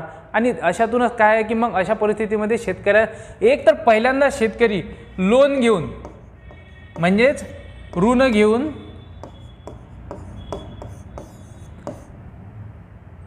पिकांची आपण काय म्हणतो की त्यांना शेतामध्ये पेरणी करतात. म्हणजे लोन घेऊन ते काय करतात, पेरणी करतात. आणि अशा परिस्थितीमध्ये जर त्यांच्या शेतामध्ये जर पाऊसच नाही आलेला आहे किंवा त्यांना जर आवश्यक पाणी जर त्यांना अवेलेबल झालं नाही तर अशा परिस्थितीमध्ये काय होईल की त्यांचं पीक तर वाया जाईल ना, त्यांना पैसा वाया जाईल. तर मग त्यामुळे आपल्या देशामध्ये आपण काय होत आहे असं म्हणू शकतो, आपल्या देशामध्ये आत्महत्या, शेतकरी आत्महत्या हा जो विषय आहे हा पण खूप गंभीर विषय आहे. आपण आपल्या देशामध्ये खूप जास्त प्रमाणामध्ये सुरू आहे असं आपण पाहिलेलं आहे. आता स्वतंत्र उत्तर काळात म्हणजे भारत देश स्वतंत्र झाल्यानंतर लक्षणीय प्रगतीनंतर सुद्धा भारतातील शेती ही सिंचनासाठी मान्सूनवर अवलंबून आहे. बघा, आपण टेक्नॉलॉजिकली आपण प्रगती केली नाही असं नाही आहे, आपल्या इथे इरिगेशनच्या सोयी अवेलेबल नाही आहे अशा पद्धतीची गोष्ट नाही आहे, परंतु अनेक शेतकरी ती गोष्ट अफोर्ड करू शकत नाही. मग जर आता शेतकरी जर अफोर्ड करू शकत नाही तर मग काय होणार की ते अजूनही कशावर अवलंबून आहे, मान्सूनवर अवलंबून आहे फॉर इरिगेशन. म्हणजे त्यांच्या शेतामध्ये जर त्यांना पाणी असेल किंवा त्यांना शेतीसाठी जर पाण्याची आवश्यकता असेल तर ते कशावर अवलंबून राहणार, पुन्हा मान्सूनवर अवलंबून राहणार. Lack of access to credit म्हणजे काय की लोकांकडे पैसा नाही आहे. म्हणजे काय आहे की बँक आपल्याला तितक्या जास्त प्रमाणामध्ये पैसा प्रोव्हाइड करू शकत नाही आहे. बरोबर आहे ना की शेती करण्यासाठी आपल्याला आवश्यक कशाची आवश्यकता, भांडवल आवश्यक असते, म्हणजे कॅपिटल आवश्यक असते. But we can not have that much of a capital available with us because the bank can not give the loan with low interest rate. आता जर बँक जर आपल्याला कमी इंटरेस्ट रेटने जर लोन देत नसेल तर अशा परिस्थितीमध्ये शेतकऱ्याला स्वतःच्या शेतामध्ये पेरणी करणे हे थोडंसं कठीण जाते किंवा नवीन टेक्नॉलॉजीचा वापर करणे आवश्यक जे आवश्यक राहते त्या टेक्नॉलॉजीचा वापर तो करू शकत नाही, कारण त्याच्याकडे तेवढ्या प्रमाणामध्ये पैसा उपलब्ध राहत नाही. 2 वेळचं जीवन मिळण्यास तर खूप कठीण राहते. अशा परिस्थितीमध्ये नवीन टेक्नॉलॉजीचा वापर करणे शेतकऱ्यासाठी इतकं पण सोपं नाही आहे असं या ठिकाणी आपण म्हणू शकतो. त्यानंतर भारतीय शेतीच्या व्यापारीकरणानंतर सुद्धा देशातील लहान आणि किरकोळ शेतकरी हे कडधान्य उत्पादनावर जास्तीत जास्त भर देत आहे, कारण त्यांना त्यावर आधारभूत किंमत मोठ्या प्रमाणात उपलब्ध आहे. बघा आपल्या इथे एक कन्सेप्ट आहे, आपल्याला माहीत आहे शेतीमध्ये कोणता आहे, त्याला आपण काय म्हणतो, minimum support price. Minimum support price म्हणजे काय की गव्हर्नमेंट शेतकऱ्यांच्या शेतमालाला काय देते, एक भाव देते, ठीक आहे, चांगला भाव देते. आणि शेतकरी पण सुद्धा सरकारवर अवलंबून राहून आपल्या आपल्या माल भावाला चांगल्या पद्धतीनं भाव मिळेल या अपेक्षेने ते आपल्या सरकारच्या MSPची वाट पाहत राहतात. आता बघा या ठिकाणी काय म्हटलेलं आहे यांनी, क्रॉप इनसिक्युरिटी. म्हणजे लोकांमध्ये काय आहे, भारतीय शेतीच्या व्यापारीकरणानुसार देशातील हे जे स्मॉल अँड मार्जिनल फार्मर्स आहे हे आजही माहीत आहे काय, जे कडधान्य हे उत्पादन करण्यावर जास्त भर देत आहे, कारण त्यांना आहे ना त्यावर जास्त MSP मिळते. सरकारनं MSP या जास्त गोष्ट ठेवलेली आहे. आपल्या इथे सरकारने जवळपास 26 क्रॉप्सवर MSP दिलेली आहे. 26 पैकी एक ज्यावर फेअर अँड ऊस आपण म्हणतो FRP, यावर सरकारने FRP दिलेली आहे. आता बघा मोठ्या प्रमाणावर उपलब्ध आहे, आधारभूत किंमत मोठ्या, आणि अशा म्हणूनच शेतकरी हे काय की पीक विविधतेकडे कमी लक्ष देतात. म्हणजे काय की एकाच एक पद्धतीचं पीक ते तयार करण्यामध्ये किंवा एकाच एक पद्धतीचं पीक पिकवण्याकडे शेतकऱ्यांचं जास्त लक्ष आहे, कारण त्यातून त्यांना काय आहे की पैसा जास्त मिळतो. कॅश क्रॉप आपण असं त्या ठिकाणी म्हणतो. म्हणजे शेतकरी कशावर जास्त लक्ष देत आहे, कडधान्य पिकवण्यामध्ये जास्त लक्ष देत आहे असं या ठिकाणी म्हटलेलं आहे. आता देशामध्ये असे अनेक भाडेतत्वावर शेतकरी आहेत. म्हणजे काय आहे की बघा सगळ्यांकडे शेती नाही आहे, मान्य आहे. आता शेती मग ज्यांच्याकडे नाही आहे, परंतु शेती करण्याशिवाय त्यांच्याकडे पर्याय पण नाही आहे, तर मग काय करतात, ते लागवडीसाठी शेती घेतात. आता लागवडीसाठी शेती केल्यानंतर त्यांची नोंद होत नाही, कारण शेती ज्याच्या नावावर आहे ती त्याच्याच नावावर राहणार ना. परंतु लागवड केल्यानंतर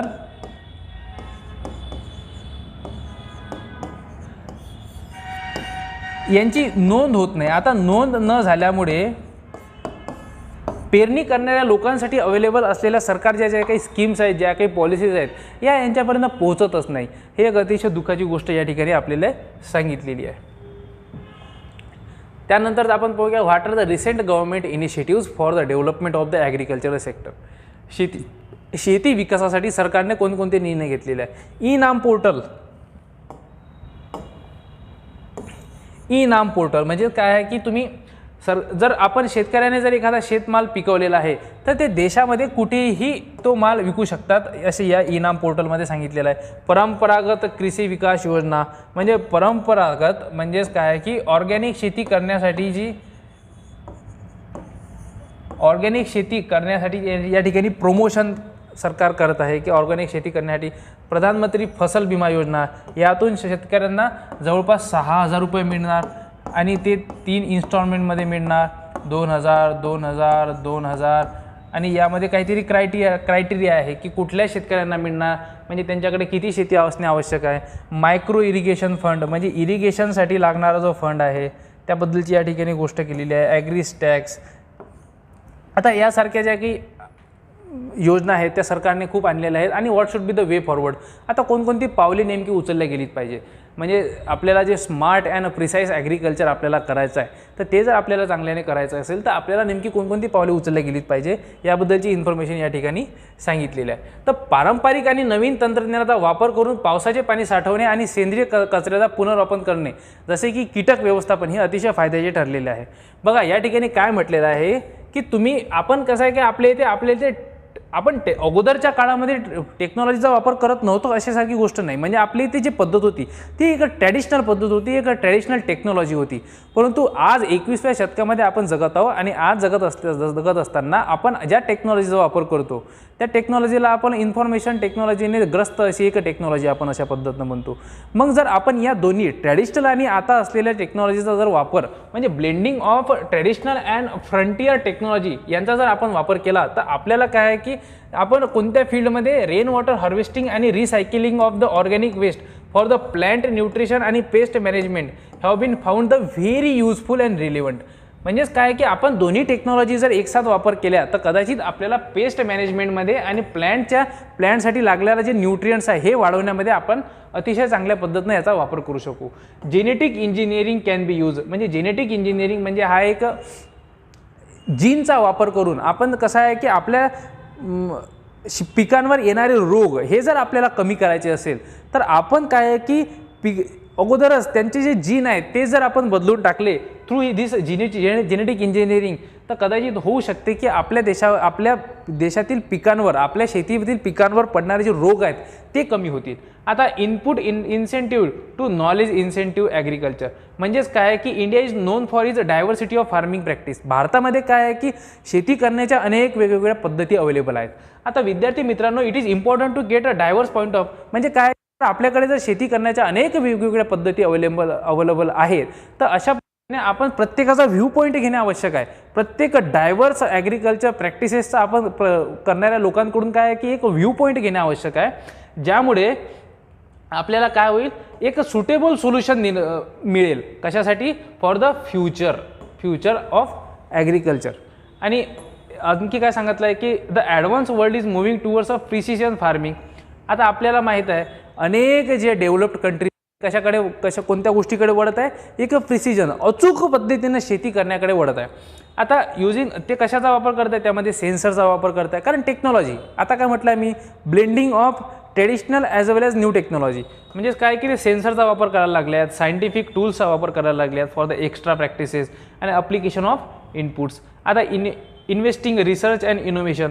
आता हे रिसर्च अँड इनोव्हेशनमध्ये खर्च करून आपण अशा अनेक गोष्टींचा वापर शोध लावू, त्यातून आपल्या शेतीसाठी कमी खर्चामध्ये आपण चांगल्या पद्धतीने शेती करू शकू. अशा पद्धतीची इन्फॉर्मेशन आपण आपल्या स्मार्ट अँड प्रिशियस ॲग्रिकल्चर या टॉपिकच्या अंतर्गत आपण लिहू शकतो, जर कुठलाही प्रश्न आपल्याला विचारला गेला तर. विद्यार्थी मित्रांनो, जर आपण नेक्स्ट आर्टिकलकडे वळूया तर ते आहे इंडिया नेशन ऑन मूव्ह.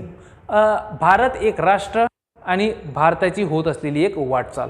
विद्यार्थी मित्रांनो, आपल्याला एक गोष्ट म्हणजे सांगायला खूप चांगलं वाटते की मागील 2 वर्षामध्ये आपण कोरोनामुळे केलेली महामारी पद्धतीने अनुभवलेली आहे. बहुतेक देशांमध्ये त्यांची इकॉनॉमी यांचं कंबरडं मोडलेलं आपण पाहिलेलं आहे. परंतु अशा परिस्थितीमध्ये सुद्धा भारताचा जो बॅलन्स ऑफ पेमेंट आहे, बॅलन्स ऑफ पेमेंट, तुम्हाला बॅलन्स ऑफ पेमेंट म्हणजे काय, तर बॅलन्स ऑफ पेमेंट म्हणजे काय फक्त एवढं लक्षात घ्या. त्याला आपण मराठीमध्ये काय म्हणतो, अधिशेष असं म्हणतो. म्हणजेच काय की आपण एखाद्या देशावरून जे इम्पोर्ट घेतो आणि आपण एखाद्या देशामध्ये जे एक्सपोर्ट करतो, म्हणजे आपण एखाद्या देशामध्ये जे निर्यात करतो आणि आपण एखाद्या देशामधून जे इम्पोर्ट करतो, यांच्यामधला जो व्यवहार आहे याला आपण काय म्हणतो, बॅलन्स ऑफ पेमेंट. तर या बॅलन्स ऑफ पेमेंटमध्ये भारत काय राहिलेला आहे, अधिशेष राहिलेला आहे. रिमेन इन सरप्लस म्हणजे भारत काय आहे की फायद्याचा राहिलेला आहे. म्हणजेच एकंदरीत सांगायचं असं आहे की कोरोना काळामध्ये, कोविडच्या पिरियडमध्ये भारतामधून एक्सपोर्ट जास्त झालेला आहे दॅन दी इम्पोर्ट. हे अतिशय चांगली गोष्ट आहे, हे लक्षात ठेवा. आता आंतरराष्ट्रीय नाणेनिधी म्हणजे इंटरनॅशनल मॉनिटरी फंड यांच्यानुसार काय म्हटलेलं आहे की भारताने इंग्लंडला मागे टाकून सर्वात मोठ्या अर्थव्यवस्थेच्या तुलनेत 5वा क्रमांक पटकावला आहे. म्हणजे काय की India has become the world's largest economy surpassing England. म्हणजे लार्जेस्ट 5th इकॉनॉमी आपण बनलेलो आहोत सरपासिंग द इंग्लंड. या ठिकाणी असं या ठिकाणी म्हटलेलं आहे. आणि हे कोणानुसार? आंतरराष्ट्रीय नाणेनिधी म्हणजे इंटरनॅशनल मॉनिटरी फंड. आता बघा विद्यार्थी मित्रांनो, 1991 सालच्या अगोदरची गोष्ट जर सांगायची झाली तर भारत हा एक क्लोज्ड इकॉनॉमी म्हणून ओळखला जायचा. क्लोज्ड इकॉनॉमी म्हणजे काय की आपण कुठल्या देशातून येणाऱ्या कंपनींना आपल्या देशामध्ये गुंतवणूक करण्याची काय की मुभा देत नव्हतो. म्हणजे we do not use to allow the foreign companies to invest in our country because we had a bad experience of companies coming in India and having been invested in India and has been looted India. म्हणजेच आपल्या east India कंपनीला पण आपण अशाच वेळेस पद्धतीने काय आहे की आपल्या देशामध्ये व्यापार करण्याची संधी दिली होती, परंतु ईस्ट इंडिया कंपनीने भारतावर काय केलेलं होतं? राज्य केलं होतं.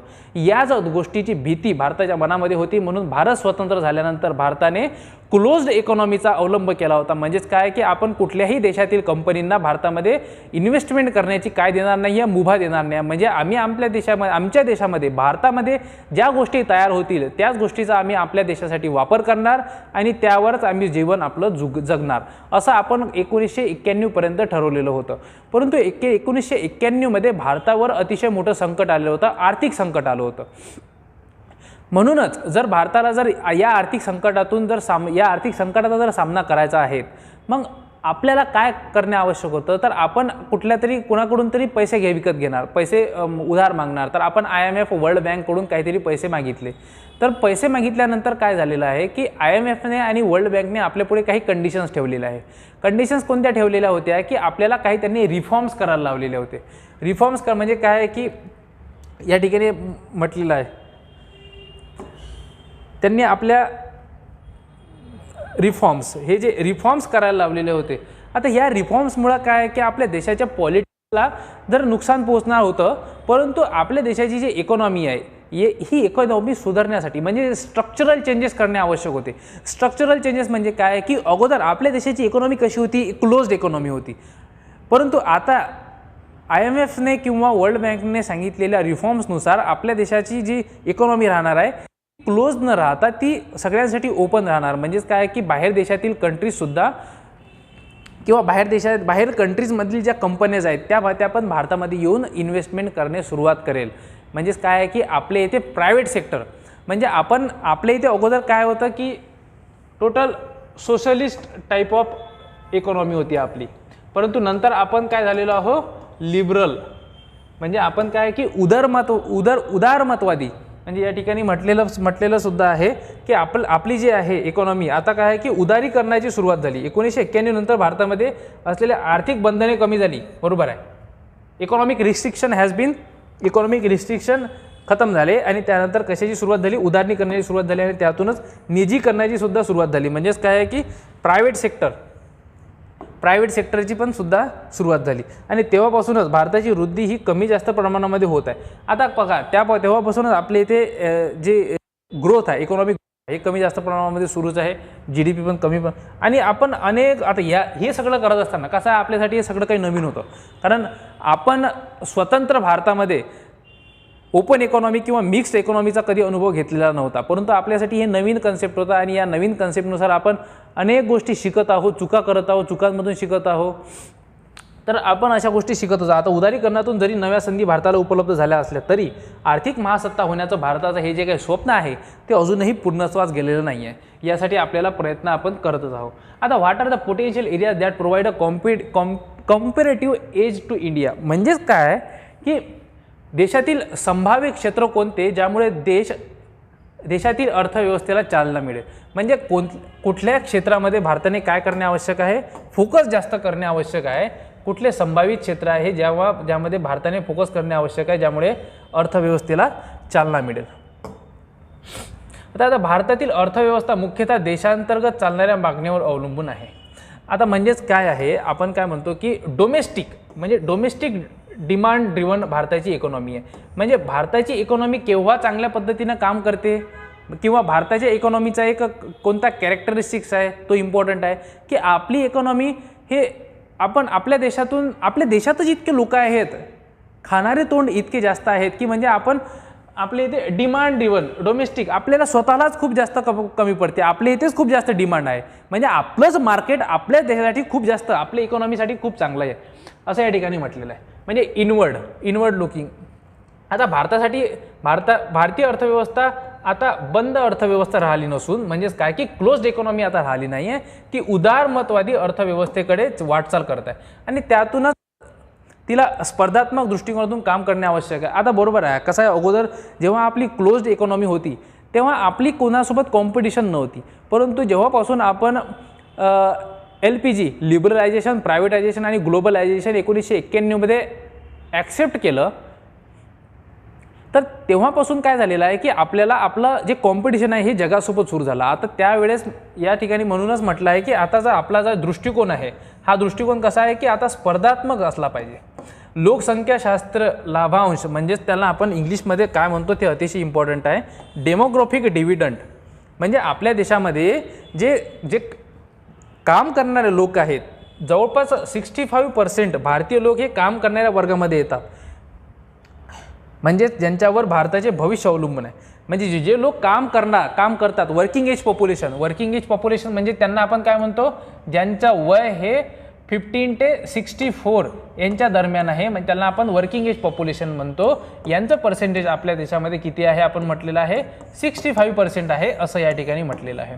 आणि यांच्यावर काय आहे, भारताचं भविष्य अवलंबून आहे. शेती हा भारतामध्ये सर्वात जास्त उपजीविका प्रदान करणारा क्षेत्र आहे. अतिशय चांगली गोष्ट आहे, कारण जर आपल्याला लाईव्हलीहूड, जर आपले जीवन म्हणजे गावातील लोकांचे जर जीवन सुखमय करायचे असेल तर शेती हा सगळ्यात मोठा उपजीविका प्रदान करणारा क्षेत्र आहे. भारतातील पिके मुख्यतः नगदी स्वरूपाची आहे. नगदी स्वरूपाचे म्हणजेच काय म्हणतो आपण त्यांना कॅश क्रॉप असं म्हणतो. जसे की ऊस उत्पादन, रबर उत्पादन. 2021-22च्या आर्थिक अहवाल इकॉनॉमिक रिपोर्टनुसार शेती आणि इतर क्षेत्रसुद्धा यांनी कोरोना हे अतिशय चांगली गोष्ट आहे. हे कसं आहे, मी तुम्हाला हे सांगायचं विसरलोच की बघा, इकॉनॉमिक सर्वे 21-22 यांच्यानुसार काय म्हटलेलं आहे की कोरोना काळामध्ये जर कुठल्या क्षेत्राने जर अतिशय चांगल्या पद्धतीनं कामगिरी केली आहे ती आहे शेती. शेतीने आपल्या देशाची जी इकॉनॉमी आहे ती सांभाळली असं या ठिकाणी म्हटलेलं आहे. त्यानंतर भारत मुख्यतः सेवा क्षेत्रामध्ये महत्त्वाची भूमिका निभावताना दिसत आहे. सेवा क्षेत्र म्हणजे त्यांना इंग्लिशमध्ये आपण काय म्हणू शकतो, तर इंग्लिशमध्ये आपण त्याला म्हणतो की सर्व्हिस सेक्टर. एक सेकंद.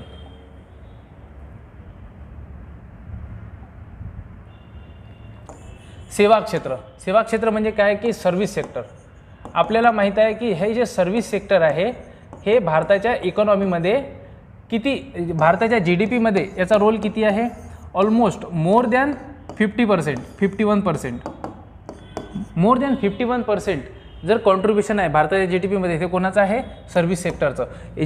आपलं मॅन्युफॅक्चरिंग सेक्टरचं किती आहे, ऑलमोस्ट 16%.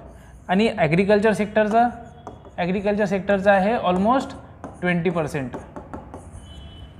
हे काय आहे, हे पर्सेंटेज आहे GDP मध्ये यांचं, या सर्व सेक्टर्सचं. आता भारत मुख्यतः सेवा क्षेत्रामध्ये महत्त्वाची भूमिका निभावताना दिसत आहे. बरोबर आहे. आपल्या देशामध्ये प्रायमरी सेक्टर, सेकंडरी आणि टर्शरी. तर हा जो सर्व्हिस सेक्टर आहे हा टर्शरी सेक्टर आहे, महत्त्वाची भूमिका निभावताना दिसत आहे. भारतातील माहिती तंत्रज्ञानातील काही कंपनी जसे की इन्फोसिस, विप्रो आणि TCS यांनी जगभर आपला ठसा उमटवलेला आहे, हे आपल्याला माहिती आहे. अतिशय चांगली गोष्ट आहे.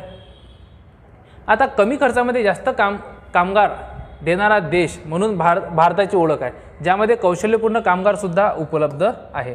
बघा, आपल्या इथे स्किलफुल वर्कर अशी गोष्ट नाही आहे, आपल्या इथे स्किलफुल वर्करसुद्धा अवेलेबल आहे. आणि या ठिकाणी तेच म्हटलं आहे की कमी खर्चामध्ये म्हणजे काय आहे की आपले इथे काम करणारे जे कामगार आहेत यांना जास्त पैसा न देतासुद्धा हे चांगल्या पद्धतीनं जास्तीत जास्त काम आपल्याला करून देतील अशी या ठिकाणी भारताची ओळख आहे असं या ठिकाणी त्यांनी म्हटलेलं आहे. म्हणजेच काय आहे की large pool of English speaking skilled man power आपल्या इथे आहे आणि लो कॉस्ट कमी पैशामध्ये the most attractive outsourcing hub म्हणजे आपले इथे जे आउटसोर्सिंग हब आहे. भारताला लाभलेला सांस्कृतिक आणि ऐतिहासिक वारशामुळे भारतातील पर्यटनामध्ये भारत हा महत्त्वाची भूमिका निभावत आहे. आपल्याला माहीत आहे इंडिया टुरिझमसाठी अतिशय फेमस आहे. आता फेमस असण्यामागचं कारणच तसं आहे की भारताला सांस्कृतिक ऐतिहासिक हा एक मोठा वारसा लाभलेला आहे. भारताचा इतिहास खूप मोठा व्हास्ट आहे भारताला आणि त्यातूनच भारताचं काय आहे की आपल्याला एक कल्चर पण चांगल्या पद्धतीने लाभलेलं आहे. आपले इथे ऐतिहासिक वास्तू आहेत, आपले इथे म्युझियम्स आहेत, आपले इथे रिव्हर्स आहे, आपले इथे लेक्स आहेत आणि या ज्या गोष्टी आहेत ह्या काय आहे की पर्यटनासाठी अतिशय अट्रॅक्टिव्ह आहेत. त्यामुळेच काय आहे की भारताला एक सांस्कृतिक लाभला असल्यामुळे आंतरराष्ट्रीय पर्यटन इंटरनॅशनल टुरिझममध्ये सुद्धा भारत अतिशय चांगला. आता कोरोना काळामध्ये हे जे सेक्टर्स आहे हे जी फील्ड आहे ही खूप जास्त हॅम्पर झाली. कोरोना काळानंतरसुद्धा या क्षेत्रामध्ये खूपच अडचणी आल्या.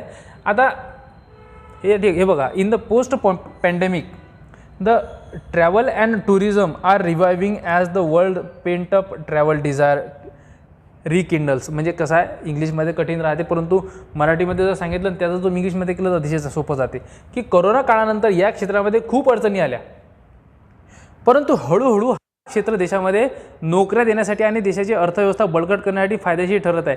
देशाची अर्थव्यवस्था बळकट करण्यासाठी फायदेशीर ठरत आहे. वाक्य डबल झालं परंतु गोष्ट समजणे आवश्यक आहे. त्यानंतर शाश्वत आर्थिक वाढ आपण काय म्हणतो अचिव्हिंग सस्टेनेबल इकॉनॉमिक ग्रोथ. म्हणजे हे सगळं शाश्वत आर्थिक वाढ सस्टेनेबल इकॉनॉमिक ग्रोथ मिळवण्यासाठी कोणकोणते ऑब्स्टॅकल्स अडथळे कोणकोणते येतात. म्हणजेच बघा काय की समकालीन भूराजकीय समस्या भारतासारखे उभारते बाजारपेठे अनेक प्रकारे भूराजकीय समस्यांना तोंड देत आहे ज्यामध्ये पुरवठा साखळी मागणी आणि पुरवठा यामधील तफावत वाढत आहे. म्हणजेच काय म्हणायचं या ठिकाणी की सप्लाय चेन कन्स्ट्रेंट जे इमर्जिंग मार्केट आहे including India bear a brunt of geo political risk. म्हणजे बघा इंडियाचं मार्केट हे अतिशय मोठं मार्केट आहे आपल्याला माहिती आहे. जर एखाद्या देशाला जर भारतासोबत व्यापार करायचा असेल आणि तर भारतासारखं मार्केट हे त्यांना दुसरीकडे मिळणे हे कठीण आहे कारण भारतामधील पॉप्युलेशन भारताचा डिमांड ही खूप जास्त प्रमाणामध्ये आहे. त्यामुळं भारतातील मार्केट हे अतिशय चांगलं आहे असं या ठिकाणी म्हटलेलं आहे. परंतु हे जे बाजारपेठ आहे भारतातील जे उभारतं बाजारपेठ आहे हे काय आहे की भूराजकीय जिओ पॉलिटिकल समस्यांना तोंड देत आहे. जिओ पॉलिटिकल समस्यांना तोंड देत आहे म्हणजेच काय की बघा जगामध्ये अनेक ठिकाणी युद्धाचे वातावरण आहे, अनेक ठिकाणी क्रायसिस सुरू आहे. आता या क्रायसिस सुरू असताना अशा परिस्थितीमध्ये जे ट्रेड आहे ते व्यापार आहे जे मार्केट आहे ते चांगल्या पद्धतीनं काम करणारं याची काही गॅरंटी नाही आहे. म्हणजे आपल्याला माहीत आहे की युक्रेन आणि रशियामध्ये सुरू असलेलं युद्ध यामुळं परिणाम कोणावर पडलेला आहे. भारत ज्या गोष्टीचा आयात करतो ती म्हणजेच काय तेल क्रूड ऑइल. या क्रूड ऑइलच्या काय किमती खूप जास्त प्रमाणामध्ये वाढलेल्या आहे. म्हणजेच काय म्हटलेलं आहे की जे उभारतं बाजारपेठ आहे भारताचं हे या बाजारपेठला कशाचं आव्हान आहे कुठली समस्यांना तोंड द्यावं लागत आहे ते म्हणजे भूराजकीय ज्यामध्ये पुरवठा साखळी म्हणजे सप्लाय चेन. म्हणजे काय की आपण आपल्या देशामधून एखादी गोष्ट बाहेर पाठवतो तर ती कसं आहे की सप्लाय चेनमध्ये आपण बसत नाही आहे. कारण काय की एक तर सप्लाय चेनमध्ये न बसण्याचं सप्लाय चेन कन्स्ट्रेंट म्हणजेच काय की आपण आपल्या देशातील माल जगभरामध्ये पोहोचू का बरं शकत नाही. तर त्याचं एक कारण असं आहे की आपल्या देशामधून बाहेर देशामध्ये जाणारा जो माल आहे ज्या काही प्रोडक्ट्स आहेत हे प्रोडक्ट्स ना की क्वालिटी नाही आहे. क्वालिटी म्हणजे काय की अनेक ठिकाणी आपल्या इथे क्वालिटी नसल्यामुळे त्यांना परत पाठवलं जाते किंवा आवश्यक जे रूल्स रेग्युलेशन्स फॉलो केलेत पाहिजेत ते रूल्स रेग्युलेशन्स फॉलो न केल्यामुळे आपल्या इथे त्या गोष्टी परत पाठवल्या जातात. या ठिकाणी त्याला आपण काय म्हणतो supply chain constraint and this increase the gap between the demand and supply. म्हणूनच काय आहे की गॅप वाढत आहे. म्हणजे काय आहे की जर आपल्या इथे डिमांड भरपूर प्रमाणात आहे तर सप्लाय नाही आहे. मग जर डिमांड भरपूर आहे आणि सप्लाय नाही आहे तर गोष्टीची किंमत वाढणार बरोबर. आणि याच गोष्टीला काय म्हणतो आपण गॅप वाढत आहे. आता मी आताच सांगितलं बेरोजगार आणि बेरोजगारीचा दर भारतामध्ये जवळपास 7 ते 8% आहे बेरोजगार वाढ. बेरोजगारीचा दर म्हणजे आपल्या इथे जे अनएम्प्लॉयमेंट रेट आहे भारतामध्ये खूप जास्त प्रमाणामध्ये तो आहे 7 ते 8%. कारण भारतात होणारी रोजगार निर्मिती ही GDP वाढीसोबत मेळ खात नाही. बघा काय आहे की भारतामध्ये GDP चांगल्या पद्धतीनं वाढत आहे. म्हणजे आपल्या देशामध्ये ज्या काही गुड्स अँड सर्व्हिसेस प्रोडक्ट तयार होत आहे तर यांची जी किंमत आहे हे चांगल्या पद्धतीने वाढत आहे. परंतु काय आहे की ही पद्धत या गोष्टी तयार करण्यासाठी आपल्या इथे लोकांचा वापर नाही केला जात आहे. म्हणजेच काय आहे की आपल्या इथे लोक कमी यूज केले जातात. त्या म्हणजे सर्व्हिस सेक्टरचा जास्त रोल आहे. मी तुम्हाला पहिल्यांदा सांगितलं आहे की आपल्या इथे मॅन्युफॅक्चरिंग सेक्टरपेक्षा सर्व्हिस सेक्टर चांगल्या पद्धतीने डेव्हलप्ड आहे. आणि भारताच्या GDPमध्ये जर कोण चांगला रोल प्ले करत असेल तर ते सर्व्हिस सेक्टर आहे. आता सर्व्हिस सेक्टरसाठी जास्त मॅनपॉवरची आवश्यकता लागत नाही. आता जास्त मॅनपॉवरची आवश्यकता लागत नाही त्यामुळेच प्रॉब्लेम असा होत आहे की आपल्या इथे बेरोजगारी जास्त प्रमाणामध्ये राहत आहे. म्हणजेच काय आहे की बघा या ठिकाणी काय म्हटलं आहे, बेरोजगारीचा दर जवळपास 7 ते 8% आहे. जेवढे कामगार आहेत त्यांच्यापैकी फक्त 40% कामगार हे खरोखर काम करत आहे, ज्यामध्ये महिलांचा समावेश फार कमी आहे. आता बघा व्यापार तुटीमध्ये म्हणजे जर आपण बघितलं व्यापार तुटी म्हणजे काय की जर ट्रेड डिफिसिट व्यापार तुटीमध्ये वाढ, भारतामधून निर्यात करण्याचा कल कमी झाला आहे. आपल्याला माहीत आहे की भारतामधून एक्सपोर्ट आणि इम्पोर्ट यांना जर तुम्ही कंपेअर केलं तर तुम्हाला काय लक्षात येईल की भारताचा जो इम्पोर्ट आहे तो जास्त आहे, कमी झाला आहे. असून याउलट आयात वाढत आहे. त्यामुळे वस्तूंच्या किमती अधिक आहेत. सोबतच देशातून परदेशी कंपनी यांची गुंतवणूक काढून घेत आहे. म्हणजेच काय म्हणत आहे या ठिकाणी गुंतवणूक काढून घेत आहे म्हणजेच काय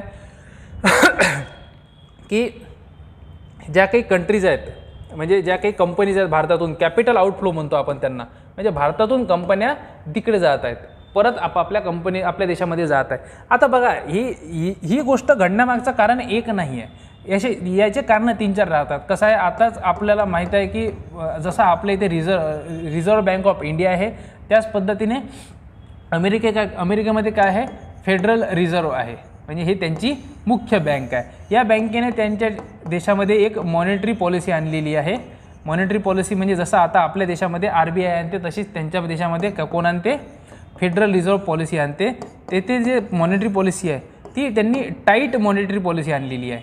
टाईट मॉनिटरी पॉलिसी आणली म्हणजेच काय झालेलं आहे त्या ठिकाणी त्यांचा इंटरेस्ट खूप जास्त वाढवला होता त्यांनी इंटरेस्ट. आता म्हणूनच काय की जर या कंपनींना अमेरिकन कंपनी ज्या भारतामध्ये इन्व्हेस्टमेंट केलेली आहे या कंपन्यांना जर त्यांच्या देशामध्ये इन्व्हेस्टमेंट केल्यामुळे जर जास्त इंटरेस्ट रेट मिळत असेल तर कशाला ते भारतामध्ये राहणार. म्हणूनच त्यांनी काय म्हटलेलं आहे भारतामधून कॅपिटल आउटफ्लो म्हणून आपल्या देशामधून ते निघून जात आहे. आता बघा आपल्या देशामधून निघून जात आहे परंतु त्याचा परिणाम आपल्या देशावर तर पडणारच ना. तर म्हणून काय होय की आपल्या इथे करंट अकाउंट डेफिसिट म्हणजे जे डेली अकाउंट डेफिसिट आहे ते म्हणजे तुटी आहे ती खूप जास्त वाढणार. त्यातून pressure on the Indian rupee भारताच्या रुपयावर त्याचा प्रेशर खूप जास्त वाढणार. आता बघा आणखी एक कारण सांगायचं झालं तर रिच आणि पुअर गरीब आणि श्रीमंत यांच्यामधील काय होत आहे गॅप वाढत आहे. As per the world inequality report म्हणजे काय की असमानता अहवालानुसार 2022च्या अहवालानुसार काय म्हटलं आहे की भारतातील 10% लोकसंख्या अशी आहे ज्यांच्याकडे 57% उत्पन्न आहे देशातील. म्हणजे फक्त 10% लोक देशातील असे आहेत ज्यांच्याकडे भारताकडे जेवढा पैसा आहे त्या 10% लोकांकडे 57% आहे. आणि उरलेले जे 50% लोक आहेत ते त्यांच्याकडे बाकीचे 10% खालील 10% पैसे शिल्लक आहे असं आपण या ठिकाणी म्हणू शकतो.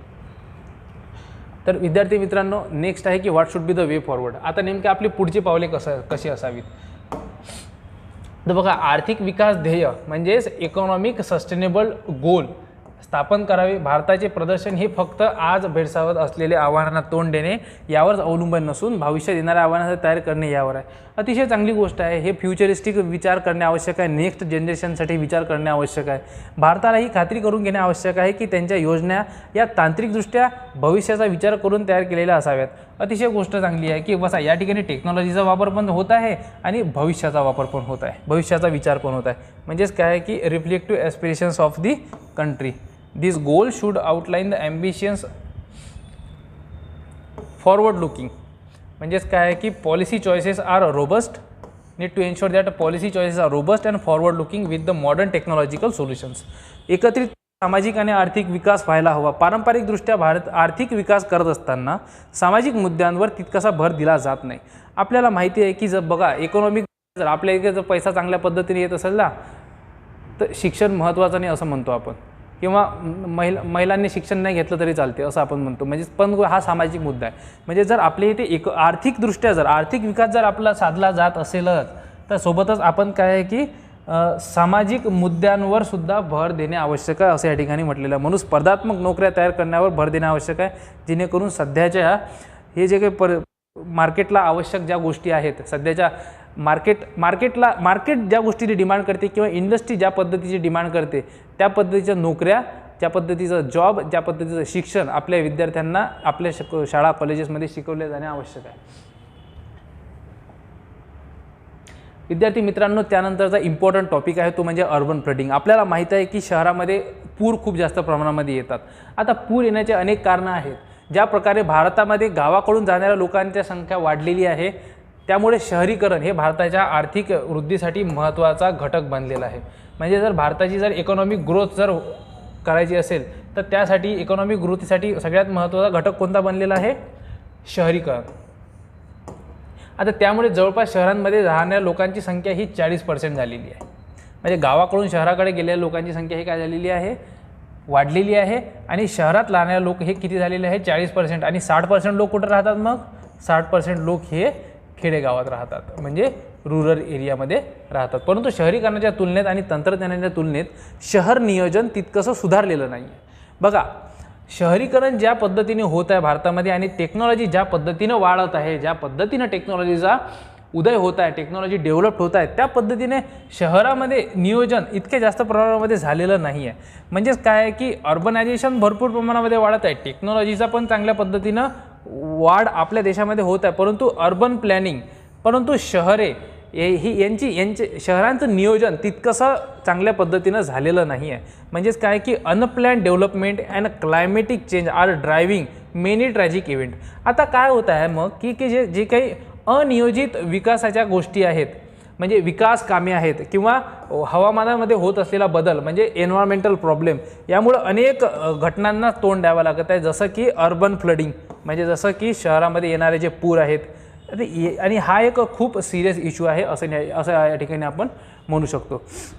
आता त्यानंतर 2020 नंतर आलेले फ्लड, जसं हैदराबादमधील आलेला फ्लड आहे, त्यानंतर 2015मध्ये चेन्नईमध्ये आलेला फ्लड आहे, त्यानंतर बेंगलुरूमध्ये आलेला फ्लड आहे.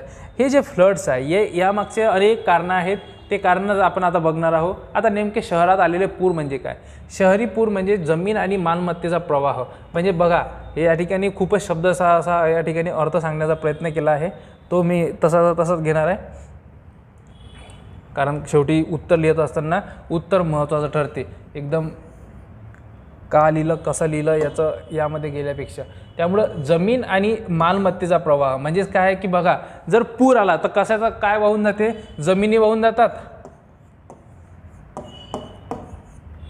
आणि सोबतच तुमचा जर समजा कामधंदा असेल तर म्हणजेच तुमची मालमत्ता पण वाहून जाते, बरोबर.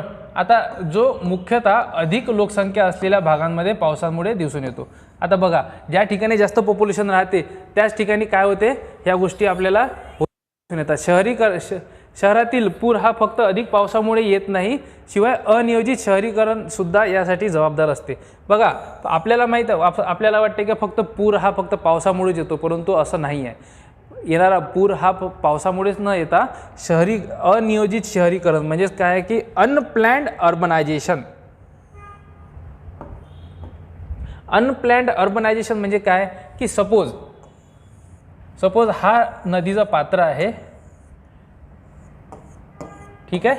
आता नदी याच दिशेने येणार, ठीक आहे, याच पद्धतीने नदी वाहणार, परंतु लोकांनी माहीत आहे का, हे नदीचा पात्र हा कॅचमेंट एरिया आहे, आणि या कॅचमेंट एरियामध्ये लोकांनी काय केलेलं आहे? या ठिकाणी घरे बांधणे सुरू केलेली आहे. या ठिकाणी घरं बांधणं सुरू केलेली आहे. तर मग जर अशा पद्धतीने जर तुम्ही शहराचं नियोजन करत असाल तर कदाचित तुम्ही पाण्याचा प्रवाह रोखण्याचा प्रयत्न करत आहात, कारण ओरिजिनल जो नॅचरल जो वे आहे तो रोखण्याचा प्रयत्न करत आहेत. मग त्यामुळं काय होत आहे की पूर पुन्हा येत आहे.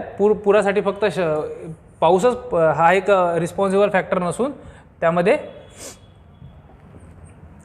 अनियोजित शहरीकरण हा एक सुद्धा त्यामध्ये एक महत्त्वाचं कारण आहे. शहरांमध्ये येणाऱ्या पुरामागची मुख्य कारणे कोणती? आता बघा, पूर यामागचं कारण मी आता सांगितलं आहे की एक कारण नाही आहे, 4 कारणं आहेत, 5-6 कारणं आहेत. ड्रेनेज वाहिनीमधील अतिक्रमण. बघा, अतिक्रमणाचा हा विषय खूप जास्त प्रमाणात आहे. अतिक्रमण का बरं म्हटलेलं आहे की देशातील शहरांमध्ये आणि गावांमध्ये जमिनीच्या किमती आणि उपलब्धता यांच्यात वाढ झाल्यामुळे लोक अतिक्रमण करायला लागले आहेत. मुख्यतः हे तलाव, नदीचे पात्र या भागात जास्त होते. बघा, अतिक्रमण म्हणजेच काय की मी तुम्हाला पुन्हा सांगतो की बघा, सपोज हा नदीचा पात्र आहे आणि नदीचा मूळ प्रवाह आहे, ठीक आहे.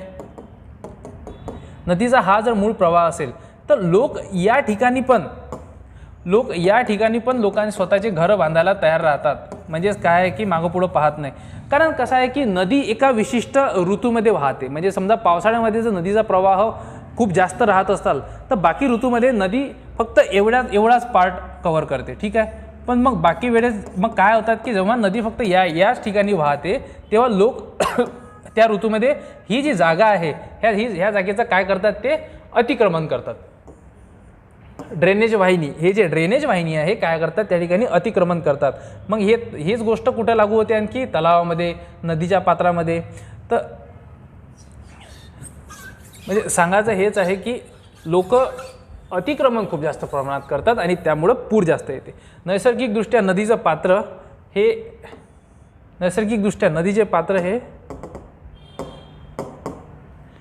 काय आहे, आकाराने मोठे असायला हवेत. परंतु मोठ्या प्रमाणात सुरू असलेल्या अतिक्रमणामुळे हे पात्र, मग आता कसं आहे, नाही जेव्हा खूप जास्त पाऊस येतो तेव्हा नदीचं पात्र ऑटोमॅटिकली मोठं होऊन जातं. आता नैसर्गिकदृष्ट्या हे काय असते, मोठंच राहते. परंतु बाकी ऋतूमध्ये जे नदीचा प्रवाह छोटा होऊन जातो त्यामुळे त्यांना वाटते की आता ही जागा आहे आपली आहे, म्हणून त्यामुळे ते काय राहायला सुरुवात करतात, अतिक्रमण करतात आणि परिणामी हेच पुराचं मुख्य कारण बनलेलं आहे. पूर येण्याचे दुसरे कारण म्हणजे हवामानात होत असलेला बदल. त्याला आपण क्लायमेट चेंज असं म्हणतो.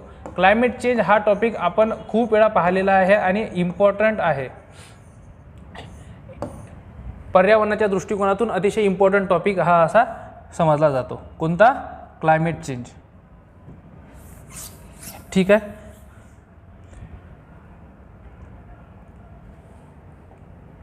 त्यानंतर अनियोजित पर्यटन. बघा, या ठिकाणी पुन्हा कशाची गोष्ट केलेली आहे, टुरिझम सेक्टरची. आता टुरिझम सेक्टर हा एक जबरदस्त टॉपिक राहिलेला आहे.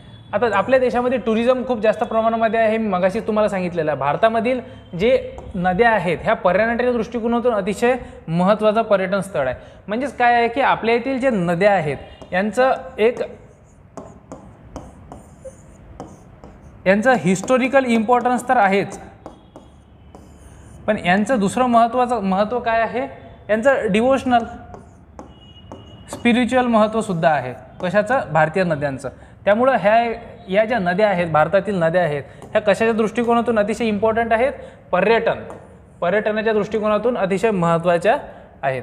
आता नदीचा मूळ प्रवाह बदलून, आता मग ज्यामुळे नदीचा मूळ प्रवाह बदलते आणि कधी बदलला जातो तर कधी कमी केला जातो, त्यामुळे नदीमध्ये नैसर्गिकदृष्ट्या न कुजणारे पदार्थ, जे प्लॅस्टिकच्या बॉटल्स. आता बघा, जेव्हा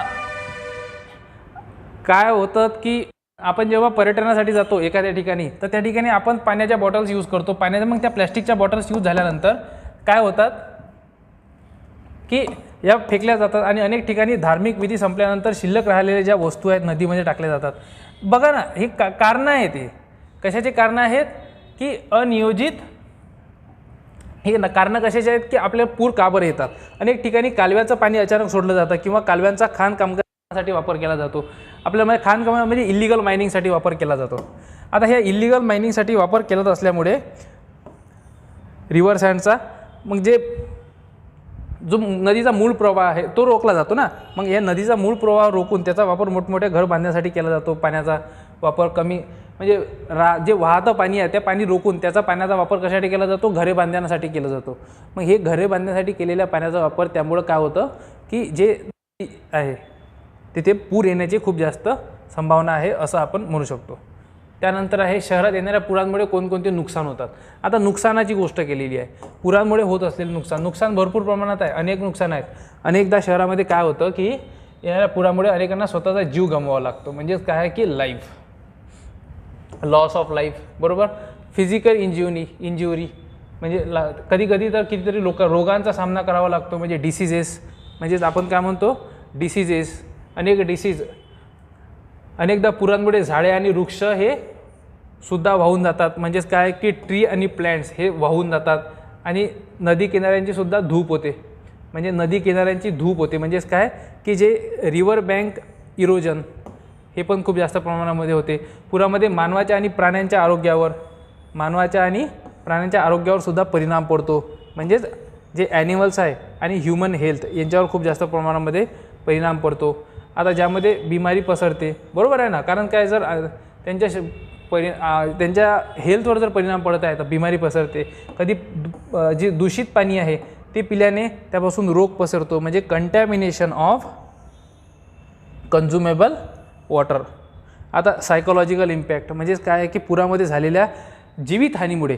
आता पूर आल्यानंतर म्हणजेच काय आहे की फक्त काही पूर येणार आणि निघून जाणार अशा पद्धतीचं काय होणार का, की नाही. जर पूर आला आहे तर त्यामुळे नुकसान होणार. नुकसान कसं होणार, की जर पूर आला आहे तर पूर आल्यामुळे तुमच्या जीवितहानी होणार, तुमची प्रॉपर्टी वाहून जाणार, तुमचं नुकसान होणार आणि मालमत्ता होऊन जाणार, म्हणजे तुमच्याकडे काही शिल्लक राहणार नाही. अनेकदा आपण दरवर्षी बिहार, आसाम यामध्ये आलेले फ्लड आपण पाहिलेला आहे. उत्तराखंडमध्ये सुद्धा आलेला फ्लड आपण पाहिलेला आहे. अतिशय भयानक पद्धतीने त्या ठिकाणी लोकांचं नुकसान झालेलं आपण पाहिलेलं आहे. तर अशा परिस्थितीमध्ये होऊ शकते की या सगळ्या गोष्टींचा लोकांच्या मानसिकतेवर परिणाम पडणार आणि त्यामुळं हे एक कारण सांगितलेलं आहे, म्हणजेच मानसिक त्राससुद्धा लोकांना सहन करावा लागतो. आता शहरांमधील पूर रोखण्यासाठी कोणकोणते पावले उचलली गेली पाहिजे. आता अतिशय चांगला एक या ठिकाणी पॉईंट विचारलेला आहे की वे फॉरवर्डमध्ये आपण काय लिहिलं की कुठली पावले उचलली गेली पाहिजे. तर शहरातील आणि हवामानातील आव्हानांना तोंड देण्यासाठी निळ्या हिरव्या पायाभूत सुविधा, म्हणजे बघा निळ्या हिरव्या पायाभूत सुविधांची बांधणी करणे आवश्यक आहे, जसे की प्रत्येक शहरातील घरांमध्ये पावसाचे पाणी साठवण्याची व्यवस्था. बघा म्हणजेच काय आहे की ब्लू ग्रीन इन्फ्रास्ट्रक्चर हे डेव्हलप करणे आवश्यक आहे प्रत्येक घरांमध्ये. म्हणजेच काय आहे की जे सोल्युशन राहणार अर्बन आणि क्लायमॅटिक चॅलेंजेसला. प्रत्येक घरामध्ये रेन वॉटर हार्वेस्टिंग म्हणजेच पुराच्या पाण्याचे साठवण, म्हणजे जे पावसाचं पाणी आहे या पावसाच्या पाण्याची आपण काय केली पाहिजे, साठवणूक केली पाहिजे, जमिनीमध्ये मुरवलं पाहिजे. पूर असुरक्षित क्षेत्रांची ओळख करून आवश्यक ती पावले उचलली गेली पाहिजे. आता जर आपल्याला माहीत आहे की पुराच्या दृष्टिकोनातून हा जो एरिया आहे, सपोज एखादा एरिया आहे, नदीचा एरिया आहे, हा काय आहे फ्लड वल्नरेबिलिटी मॅपिंगनुसार काय आहे तो एक आयडेंटिफाय करणे आवश्यक आहे त्या एरियाला. आता इतिहासामध्ये आपल्याला माहीत आहे, ऐतिहासिकदृष्ट्या जर आपल्याला माहिती आहे की हा जो एरिया आहे या एरियामध्ये काय होत असतात की पूर येण्याचे जास्त चान्सेस असतात. तर मग या एरियाला आपण शोधून त्याबद्दलची माहिती काढून आपण त्यावर आवश्यक ती पावले उचलणे आवश्यक आहे. नदी पात्रांच्या आजूबाजूला पूर भिंती बांधणे आवश्यक आहे. म्हणजेच काय म्हटलं आहे की या ठिकाणी फ्लड वॉल्स बांधणे आवश्यक आहे. कुठे, जे ड्रेनेज बेसिन्स असतात त्यांच्या आजूबाजूला. आता पाणलोट क्षेत्र अतिक्रमणापासून पाणलोट क्षेत्र म्हणजेच काय म्हणजे आपण त्यांना कॅचमेंट एरिया, म्हणजे ज्या रिजनमध्ये पाऊस नदी वाहते त्या पाणलोट क्षेत्र अतिक्रमणापासून आणि प्रदूषणमुक्त राहील यासाठी सरकारने काही पावले उचलायला हवीत. म्हणजेच काय की जे होत असलेलं जे अतिक्रमण आहे, म्हणजेच काय म्हणायचं आहे या ठिकाणी की जे अतिक्रमण होत आहे ते अतिक्रमण रोखण्यासाठी जे काही पावले उचलायला हवीत. म्हणजे जो सपोज हा जो कॅचमेंट एरिया आहे, मी जसं सांगितलं आहे की हा जर नदीचा जर कॅचमेंट एरिया असेल, या रिजनमध्ये जर नदी वाहत असेल तर लोक काय करतात की या रिजनमध्ये येऊन राहायला सुरुवात करून देतात. मग जेव्हा पूर येतो तेव्हा हे सगळं वाहून जातं. मग त्यामुळंच अनेक नुकसान होऊ शकते, जीवितहानी होऊ शकते, प्रॉपर्टीचं नुकसान होऊ शकतं, अनेक प्रॉब्लेम्सचा सामना करावा लागतो. तर त्यामुळं सुरुवातीला जर आपण हे जे अतिक्रमण जे रोखलं ना तर होऊ शकते की त्यांना ह्या ज्या काही गोष्टी होत आहेत या गोष्टींचा सामना करावा लागणार नाही. तर अशा पद्धतीनं आज मी आपल्या पुढे 4 आर्टिकल समजून सांगण्याचा प्रयत्न केलेला आहे. विद्यार्थी मित्रांनो, तुम्ही जर यांची नोट्स जर काढली नसेल तर तुम्हाला ही नोट्स तुम्हाला डिस्क्रिप्शन बॉक्समध्ये PDF तुम्हाला याची मी उपलब्ध करून देणार आहेत. तुम्हाला व्हिडिओ आवडला असेल तर like, share and subscribe. Thank you very much. Have a good day.